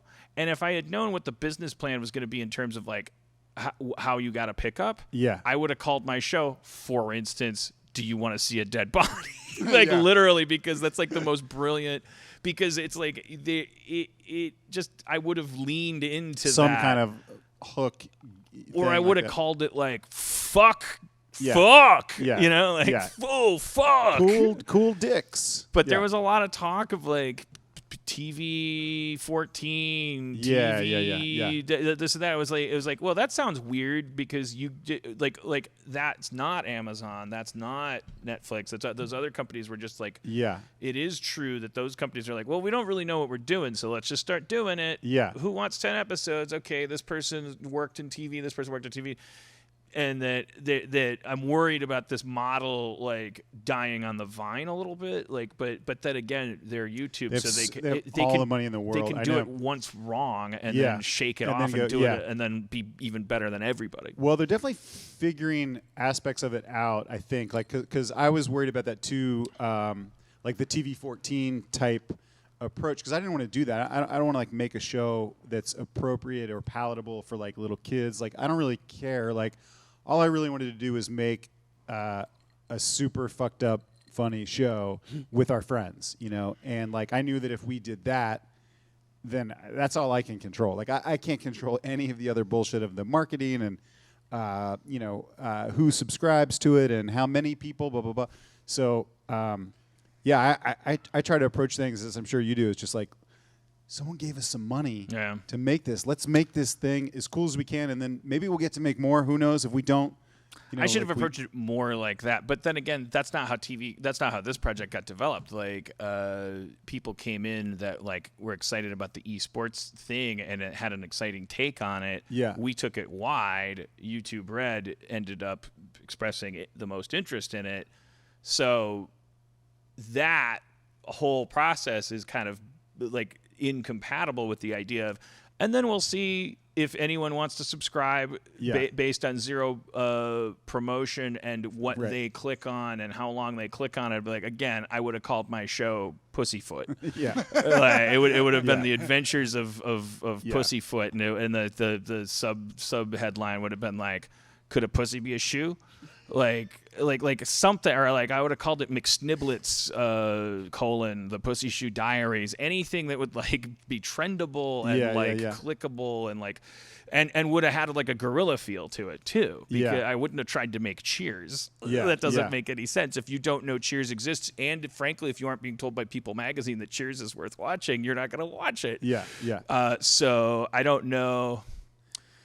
I think we did it wrong. Well, it's tricky for sure, and our show just came out on Friday, so I don't know. I mean, I will say this too about the name of the show has not been an easy name in the current country that we live in, because we were going to put the show out last month, and then the Las Vegas shooting happened, and YouTube was like, no, like, don't put it. And they were like, let's move in. I was like, yes, absolutely. And then at a certain point, you guys just do a little bit of ADR and change the name to the show as, would you like to avoid seeing a dead body at all costs? And then it's like a hit. But I mean, the only thing you can click on to guarantee you don't see one, and then there's like one coming around the corner. Oh, God. Yeah, I mean, like, I've just told people, like, in press and stuff, like, this is not me killing people. There's no violence in the show. It's just a fucked up treasure hunt. It's like me.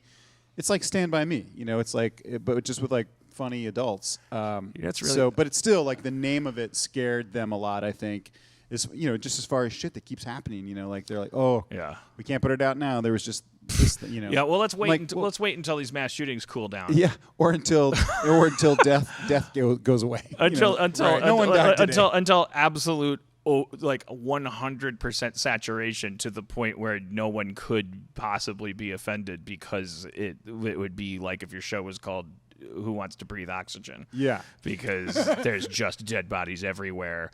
But you know what's funny about this in like a weird like Magnolia-ish way is I'm just remembering it, not to make us feel old, but it's got to be almost 20 years ago now, when The Human Giant was on MTV and I had a sketch show on VH1 and the Virginia Tech massacre happened. Yeah.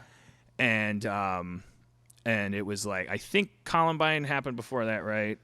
Columbine was before Virginia Tech, but Virginia Tech was then like it was It was taken very seriously. I didn't mean to say that in an eye-rolling way. I'm just like saying with all of us, it's like, Jesus Christ, somebody send those people a message about how serious to take death. But the craziest, I was watching MTV. I was watching your guys' show, and that sketch, Blood Pact, Blood Oath. Yeah.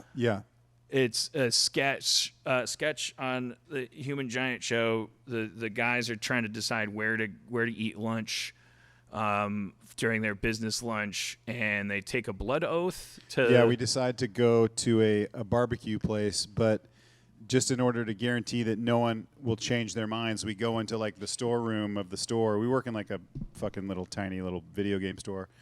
We're like, okay, well, let's just so we're on the same page, like, let's go take a blood oath, so that no one changes where we're going today, So we go in the back, and there's just this fucking ritual where we all slice open our hand, and it becomes really gruesome, and like we drink blood, and it becomes like a bananas. Maybe I mentioned this the last time were you and Sheer on the show together and on this show together? Maybe I brought Last this time, up. yeah. Did I bring this up? I don't that think time? so. But yeah, so I'm watching that sketch, and the other thing is that also at the time, my sketch show on VH1, like, there was this cold open we wanted to do where there was a sniper in the show or something. That was like kind of an old SCTV style thing where it was just like we would just have different gimmicks for our wraparounds. Yeah. And like we wanted to just have there was a sniper loose as a cinematic trope. Now you can't pitch that without you would think like, oh, you're doing a mass shooting joke. It's like, no, snipers weren't that topical. Yeah. They were a cinematic trope. Yeah. And so it started. When we wrote it, it was that, and then Virginia Tech happened, and then the word came down from VH1, which is the same company, Viacom. Yeah. It's saying like, no, can't do this Don't do that. sniper sketch. And then you turned on the TV and saw. Well, here's what I saw, and I was like, I thought, I was watching it, and then so that sketch is they take the blood oath, so then it just goes insane, and it's like they're rubbing blood on each other's nipples, and they're just like drinking blood, and it's going insane, and it turns into this like satanic thing, and there's just blood everywhere, and in the middle of it, just quietly and unceremoniously, this giant lower third bug comes up, and it says, MTV supports the families of the victims of the Virginia Tech massacre. Are you serious? Wow.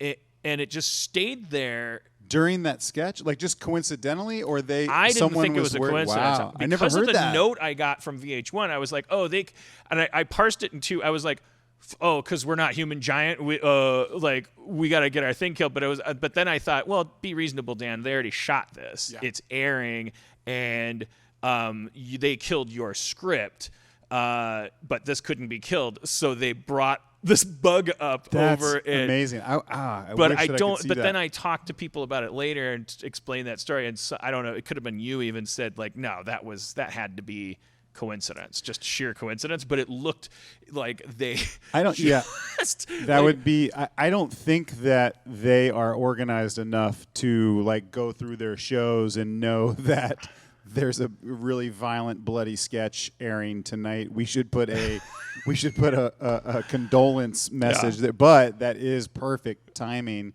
And also, I don't know, it sounds like something Viacom would do too.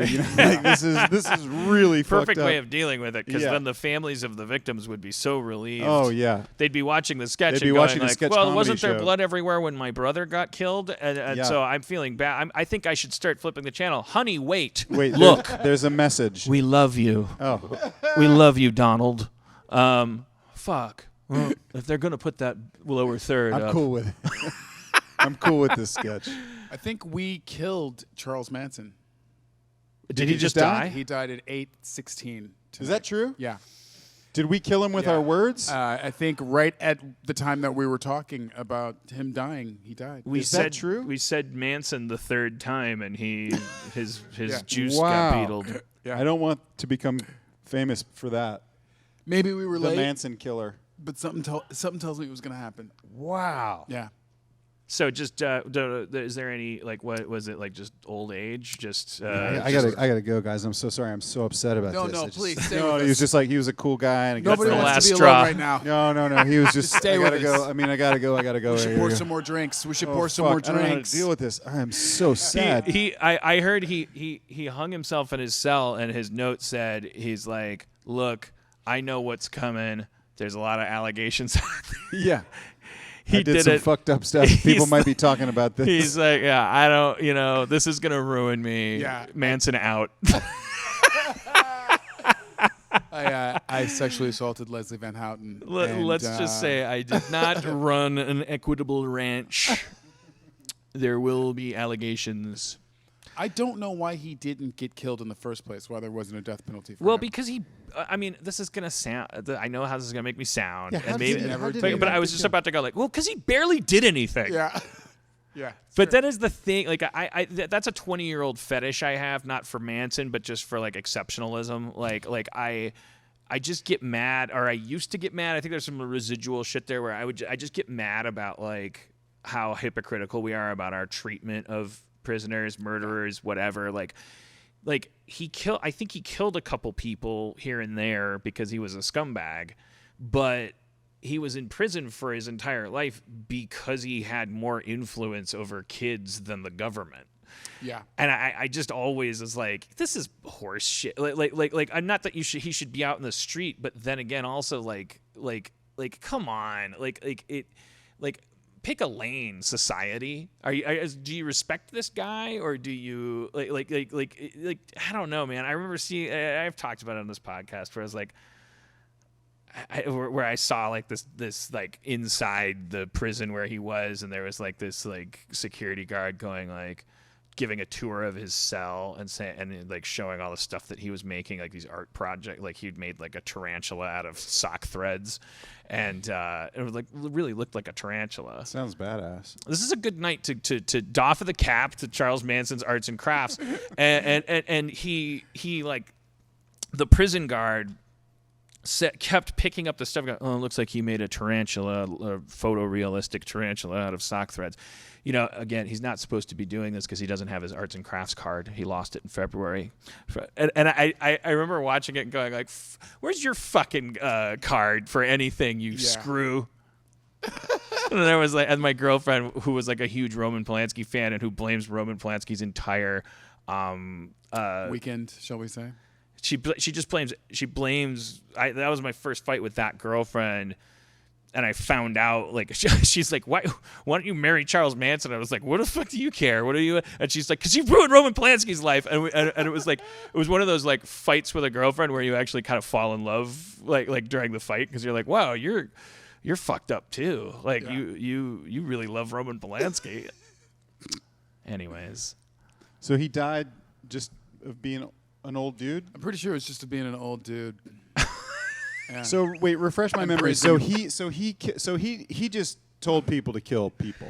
I mean, yeah, he was definitely guilty of murders throughout his life, but I think all of the murders that he actually committed himself, he was paid up on those because our society does let you murder some people and serve a couple years in prison, and he did do that.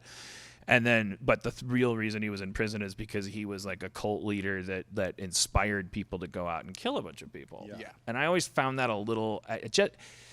Now I'm 44. Now he's dead.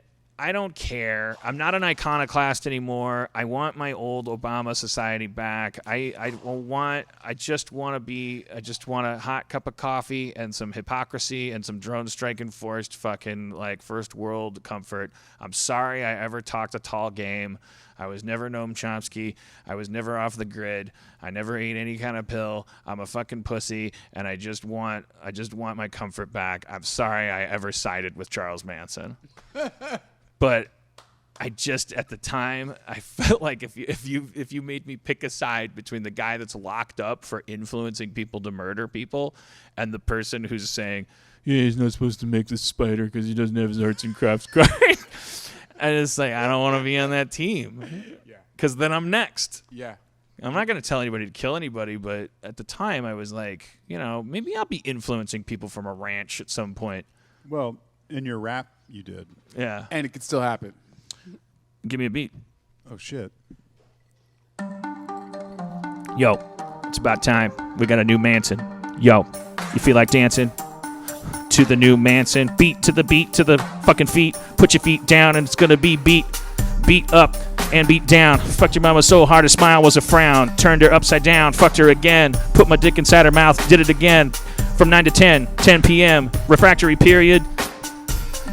Yo, new Manson. Yo, start dancing. Left foot, right foot, jump in the air. Fucked your mama so hard, gave her long hair. She became a hippie, came to my ranch, said let's do something trippy. Go up in the hills and kill people with a fork. Write pig on the wall. Start a race war. Black people, white people. That was their plan. Does everybody know that was their plan? That was their plan. Charles Manson was a fucking horrible racist. That's the other thing that I learned. That's why I shouldn't be sympathetic to Manson. Charles Manson was a racist guy. He said, here's why we're going to be the only ones left. We're going to start a race war, be the only ones left. We're going to go kill these famous people and write black people did it on the wall, basically. And then everyone will kill each other, and then they'll be in a shelter, helter-skelter, and they'll come out and never felt better. All right, Charles Manson, yo, don't stop the beat. Don't stop the beat. New Manson in the street. New Manson's named Dan Harmon. Going on the ranch, he's causing no harm and just inspiring people to live, but what's the shit you give? Gonna put me in a cell next? Just because I sucked your mama's neck? Gave her a hickey? Never slipped her a Mickey. It was always consensual on the dance floor. Me and your mama go back a long way. Fucked her mama so hard, she's Doris Day. And I'm Gene Kelly. Fucked your mama until my dick got smelly. Ugh, gross. Sorry.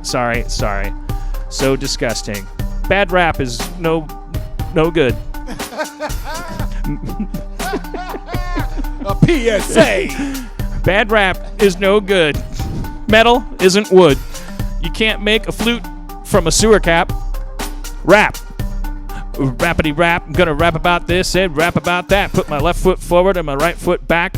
Oh shit, Manson's back. Get on the floor and tell people, go out. You don't need a steeple. Take your shit into the hills and fucking do some kills and write helter-skelter on the wall, and then we'll get a race war from it all. Then we'll dig a bunker in the ground, and here's what we will have found, that the black people killed all the white people, and then we'll have bottle caps for money and we'll be happy. I'm not sure what the plan was. Okay, here's the deal. I fucked your mama's heel. Rubbed my dick on the joint. Gave myself a point. Made a game of it.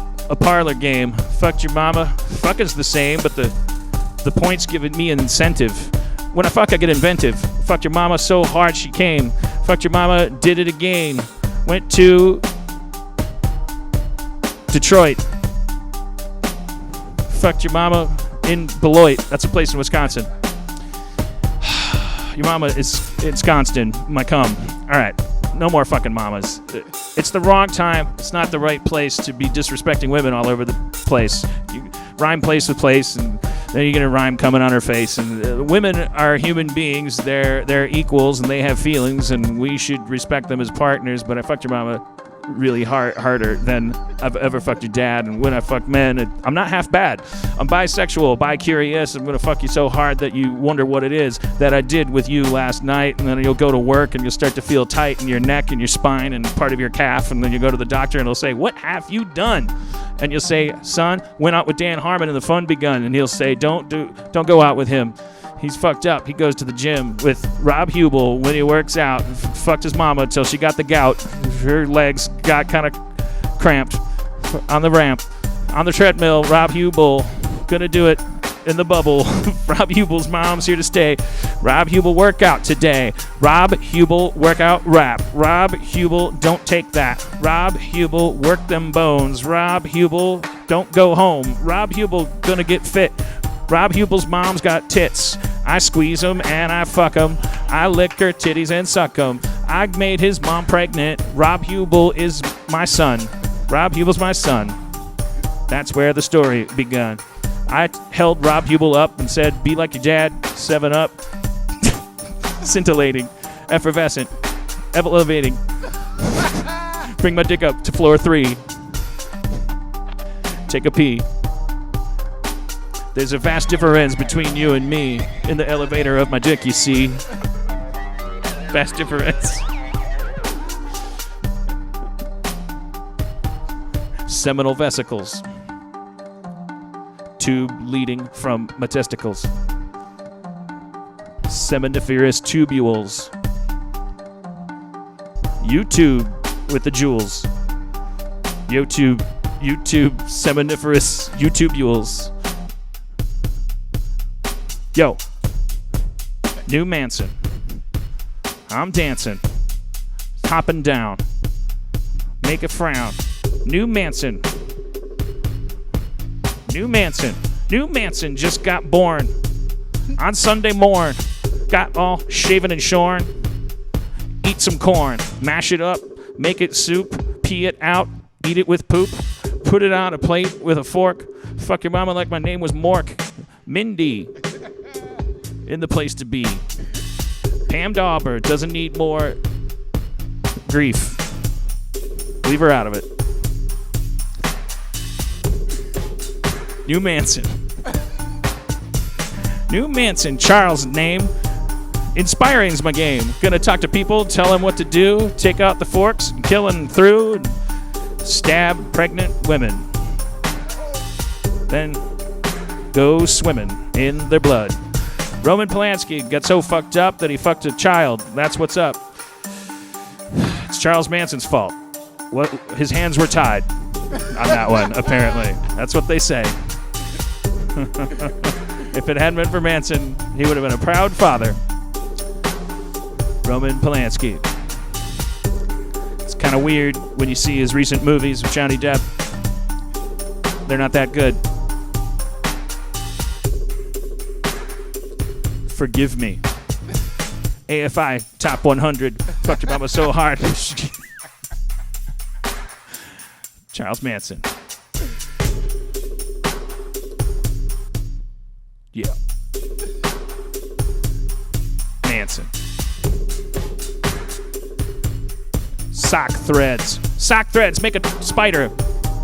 Fucked your mama on a Ryder truck. U-Haul, don't matter which one. Took it across the country to have some fun. Moved from New York to L.A. Started a killing spree today. Started a cult on a Manson ranch. Said, go out there like your name was Blanche on Golden Girls. Take this fork for a whirl. Go stab some people with it. All right, we're talking in circles. Massacres. Blood. Virginia Tech. Families. Word. Johannesburg. All right. Stop. New Manson. Man, they could have. New Manson. It's not your guys' job to put me out of my misery, but yeah. No. Well done, sir. You New made Manson, the whole. there were some catchy parts. There were some catchy parts. Well, you have done stuff for HBO, and you've done stuff for Adult Swim. That you've been a producer. Is that something that I know? You're right the off best Manson. at bringing it back to me. No, this is the. I don't want to ruin it by saying it, but this is the perfect fucking show format. It's like just fucking. That's my dream. It's just. Right. You like producing? Is it? Do you lean towards producing more than performing? I don't love doing that 'Cause it's hard. I don't like. I tell you what I like. I like it. I'm as lazy as the next person. I like it when you can show up and they wrote a really funny script and you do that script. And if there's time, they're like and improvise and also make it if you want to throw in your own jokes. Like I love that, but more and more that doesn't happen. So I feel like I write stuff out of necessity, like for myself. And that's not a sustainable life, right? Like an actor's life. I don't think that you could get really caught off guard. Like it's like next to NFL player in how well you're treated for a very short time. Yes, and then you are your phone does not ring. Yeah, I just didn't ever want to be one of you want to be able to control things as much as you can, and I'm not a good writer. I don't think I'm a good writer, but it's fucking really hard. Or I have a hard time writing. You probably just fucking pound it out and it's genius. But like, I fucking sit there and like just sweat it out. It's so hard, but I just Is that the hardest part? What's that? Is that the hardest part, or is The hardest, writing? or is it harder to manage? Because you The work manage, with crews. yeah. The managing of the thing, I've had help with because like for Dead Body and stuff, I did that with the guys from Children's Hospital with Abominable, and so they helped with all that and Funny or Die. So I've had a lot of support with. I don't know how to fucking hire crews and do a budget for a show. Like I sort of hire someone to do that for me, but the actual like. But so I try to focus on like the writing and then like getting the right mix of actors to help us out, other comedy people to help us out. So I like all that, but to your point, I do that out of necessity because like to just be like a guy that's popping up every now and then on TV shows and movies like that, you can't. I don't know how you can do that anymore. Like I think you have to have like. I would just you be have to filled be, with panic the whole time. Yeah, you have to be creating stuff. You have to. Because even if you're successful at it, I think that the psychological of not controlling your own destiny is still a mind fuck. But Which makes me admire actors because they. I mean, it's to be able to suppress that anxiety and not like succumb to that. Completely insane. Yeah, but I do get very jealous of people that that just fucking show. They just like, oh, and then I was on this show, and then I did this huge movie, and now I'm fucking set. You know, it's like I just haven't had that, and like, but more power to you if like that's your If you can if be a that gun for happened hire. to you. Yeah. Well, what is the goal? The goal, because I've been a fool, I think, or have I? Maybe I'm nailing it. I don't know, because I just feel like I've spent so long in such a panic, and I've backed into, it's like there's this fundamental layer of like, well, you gotta not be homeless. You gotta not end up fucked up. Like you gotta end up not stupid. Like that you didn't see this trend or that trend coming, or the you didn't see your own obsolescence. You gotta. I just have this very Wisconsin like just terror in me that I don't even think about. It's just there. It's just the foundation of my life. It's like, you got to retire, which is so funny because it's like I'm not. Yeah, I have no desire to retire. Like I do. Like what would I you just, do? Like, What would I you would do? fucking like not knowing the answer to that question is called freedom. All you have to do is find $1 million under a rock, and then I do Rick and Morty. I do stuff for fun. Like I. Oh no! What? Come back, come back. Well, I was just thinking about the fact that I'm just so wrong about everything because I do all this shit, and it probably like, it's like Rick and Morty comes from such joy, so easy. It was like Adult Swim said, do something, and I said, well, I don't want to do something bad, so I called Justin, and then like, just yes and Justin into this thing that makes so many people happy that then also now is the thing that I'm going to end up, that is going to represent the biggest paycheck I've ever gotten out of all the shit that I've ever done, and it's also the thing that was just fun. So what is all this other Daffy Duck shit that I'm always pulling where I'm like, well, I think that fiber optic is the future, so I want to get in a room with Taco Bell and talk to them about a sketch show made of ground beef.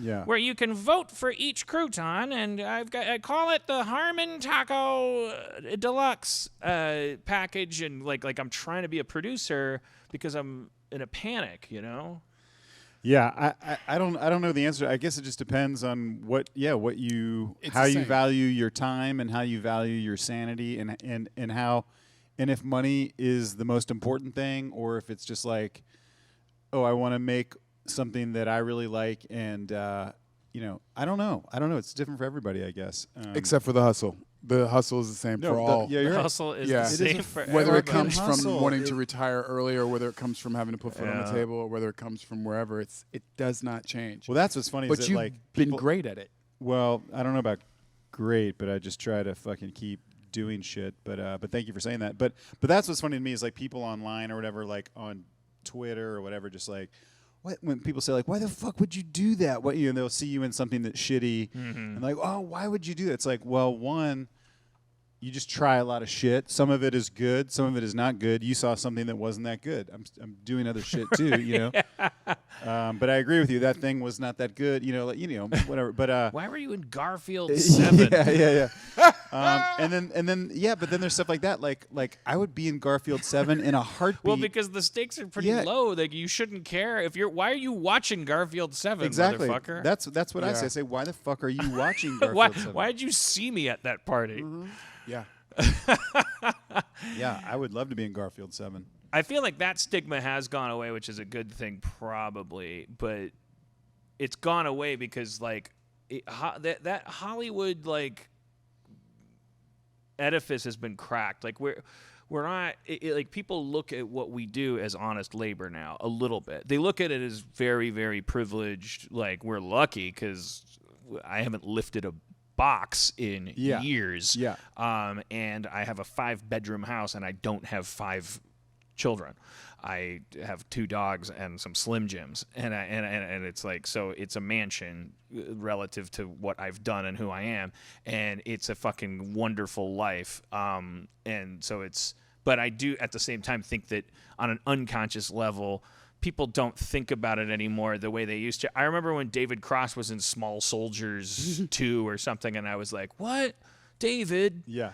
Because I was fresh off the boat from Milwaukee and was like, it's just everything was a choice and everything mattered. And like, I can't imagine anybody's like, Aubrey Plaza, why'd you do Grumpy Cat? I think the answer to everything now is because it's a joke, because life's a joke, because working is important, and also sometimes it's like it was December and there was nothing else going on, and I wanted to go to fucking they were shooting it in Australia, and I thought that'd be a fun place to go. But I was in the middle of depression, and they called, so I had to get off the couch. Yeah, or I just broke up with my boyfriend, and I wanted to get away from him, so I went to Me wondering why David Cross is in Small Soldiers 2 comes from this weird old world supposition that the goal is to become Cary Grant or something. That there's going to be like you're going to be in Lawrence of Arabia if you play your cards right, or you're going to be Bill Murray. And like, I just don't. We see that doesn't exist anymore. I don't. Yeah, it's hard to tell though because it's a moving target. Because like my world has become completely different. So I don't know if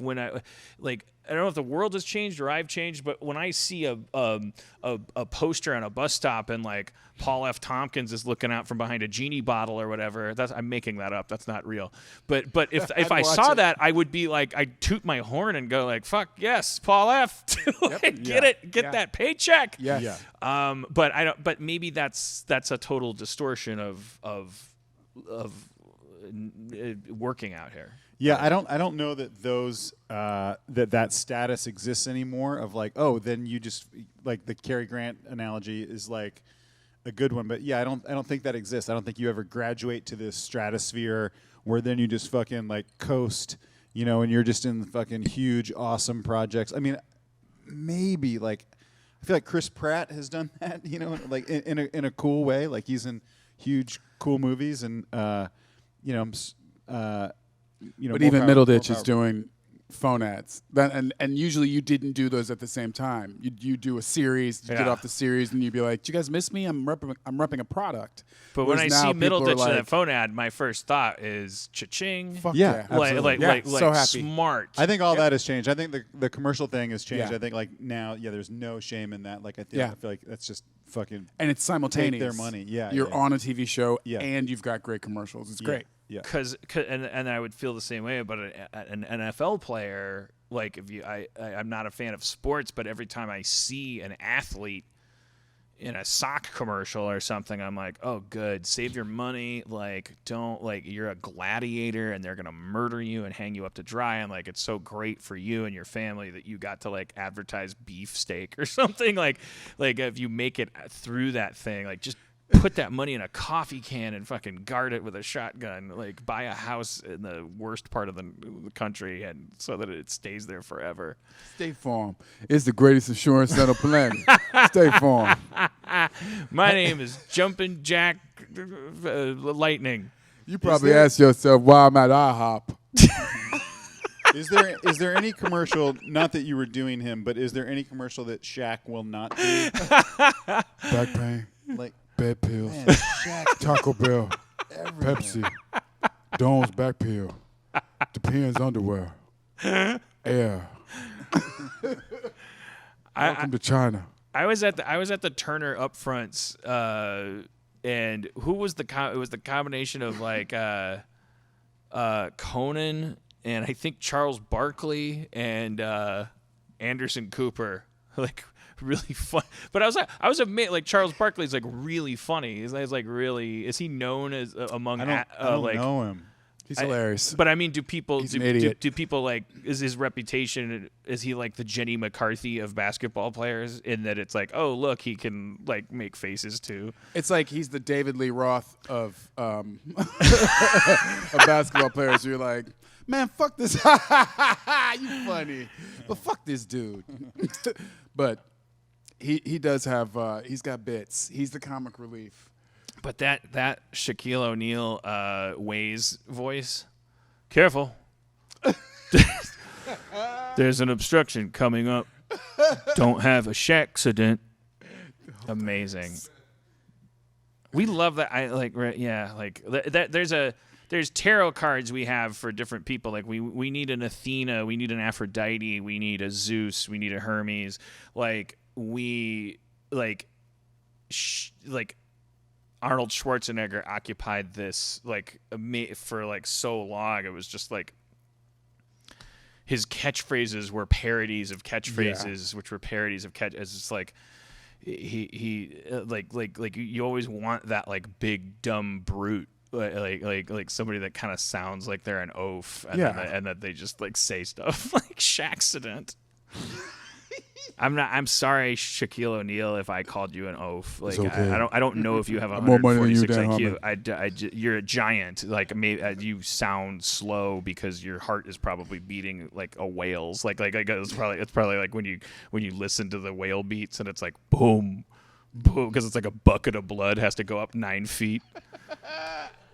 You are never going to be on his podcast. There's no way I'm digging myself out of this 9 foot, 300-pound hole of making fun of Shaquille O'Neal. I didn't mean to call him slow. I feel like I should just leave you here to wallow in this hole, but we have to wrap it up in a much better way. You can help me. No, Brandon. Nope.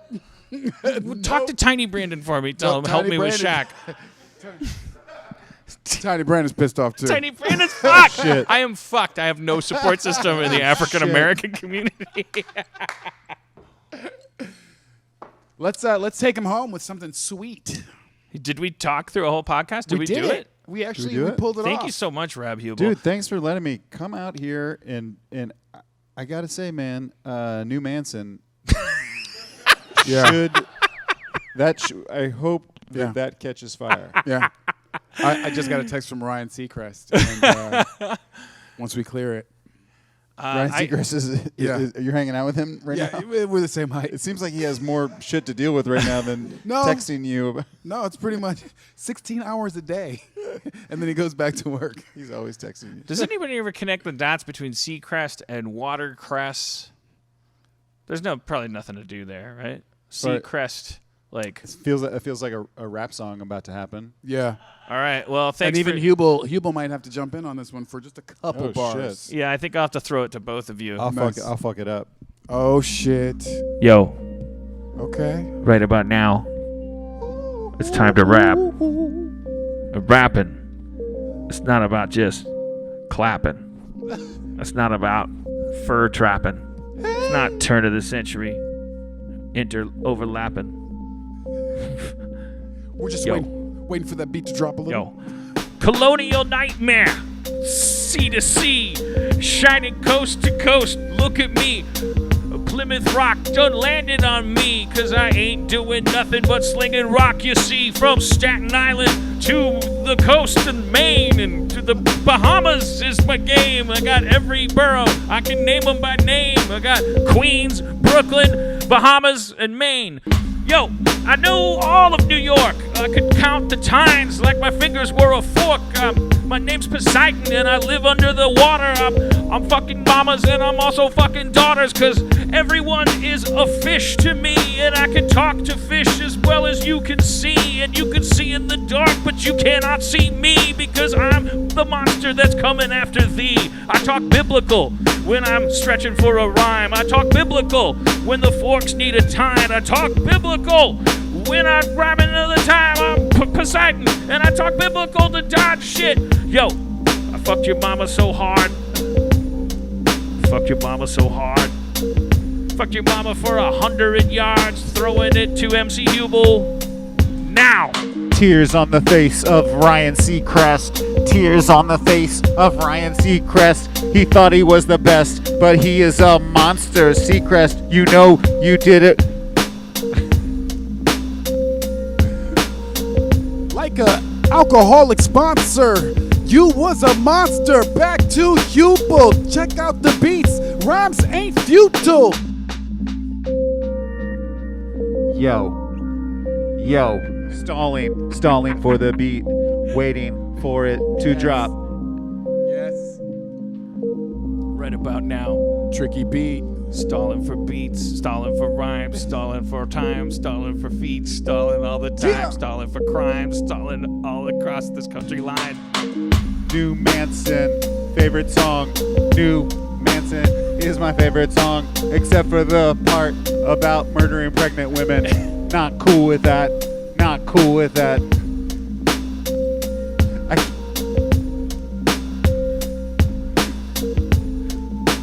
Super stony beat. Super stony on my feet. Weed is what you like to smoke when you have got to fight a bully at your school or house. Smoke that weed, then go downtown and get some Seacrest, a sandwich for him to eat, and then drive the beat back to your house where Seacrest lives. He lives in the mouse with his friends. Oh, now Brandon's gonna take it like milk from a cow. He's gonna squeeze the udders and make you all shudder. Brandon Johnson in the house now. I might not take that shit like milk, but I come dressed oh so silk. Clean as fuck, oh my god, so sharp. I fuck this motherfucking mom straight up in a park. After dark, we be running round, getting down. I'm a fucking queen so hard, knock off the crown. I'm fucking mamas, my dick is causing mad drama. Look at me, damn, I really miss Obama. Anyway, back to your mom, here's how we parlay. Got her on her back, spread the pussy open like a fillet. Nigga, sir, that shit, I'ma frickin' see your mama. Hit her now, banging on them drums, call it Tama. Shout out to Tama, or shall we say Ludwig. Ooh wee, look at what the kid just did. Jumped on stage, and he's funky like someone shitted. I'ma pass it back to you, Dan. Come on and get it. Can't believe you get to say the N-word. I can't believe you get to say the N-word. I'm gonna use that as an excuse why my rhymes are weaker than yours. You can say niggling. No. Nope. That's just being lazy, niggling. Nope.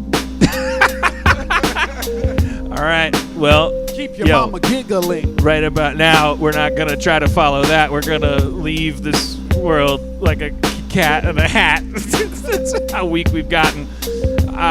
Brandon Johnson's rhymes leave us besotted. That's not a word. It's been a good show. It hasn't been a turd.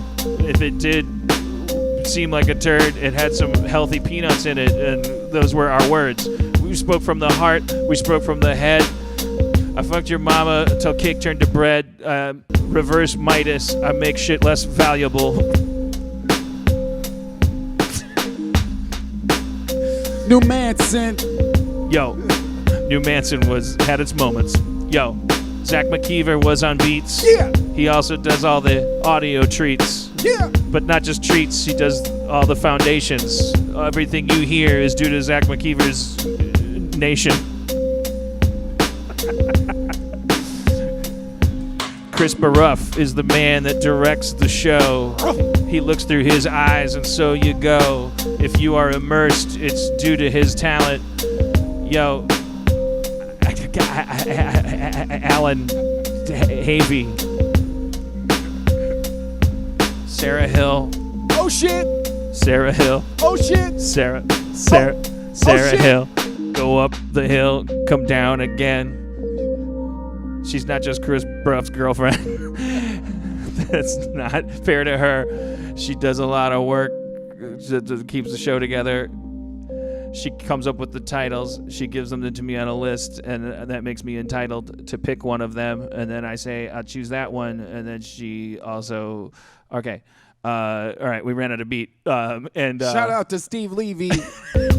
And now we got a Levy. Good night, Nolan Fabricas, thank you as well. This has been Harmontown. Thank you to Rob Hubel. Thank you for having me. watch Do You Want to See a Dead Body on YouTube Red. I've been Brandon Thank Johnson you. in for Jeff Davis. We miss you so much, Jeff Davis. Hurry on back. We also miss your church. We'll see you next time. Good night. Peace out. And you could find the kind of love you weren't aware of. 'Cause everything has been the same since the beginning. Yeah, we're all players in this game. I'm winning. Did you get any of that? It's a good show.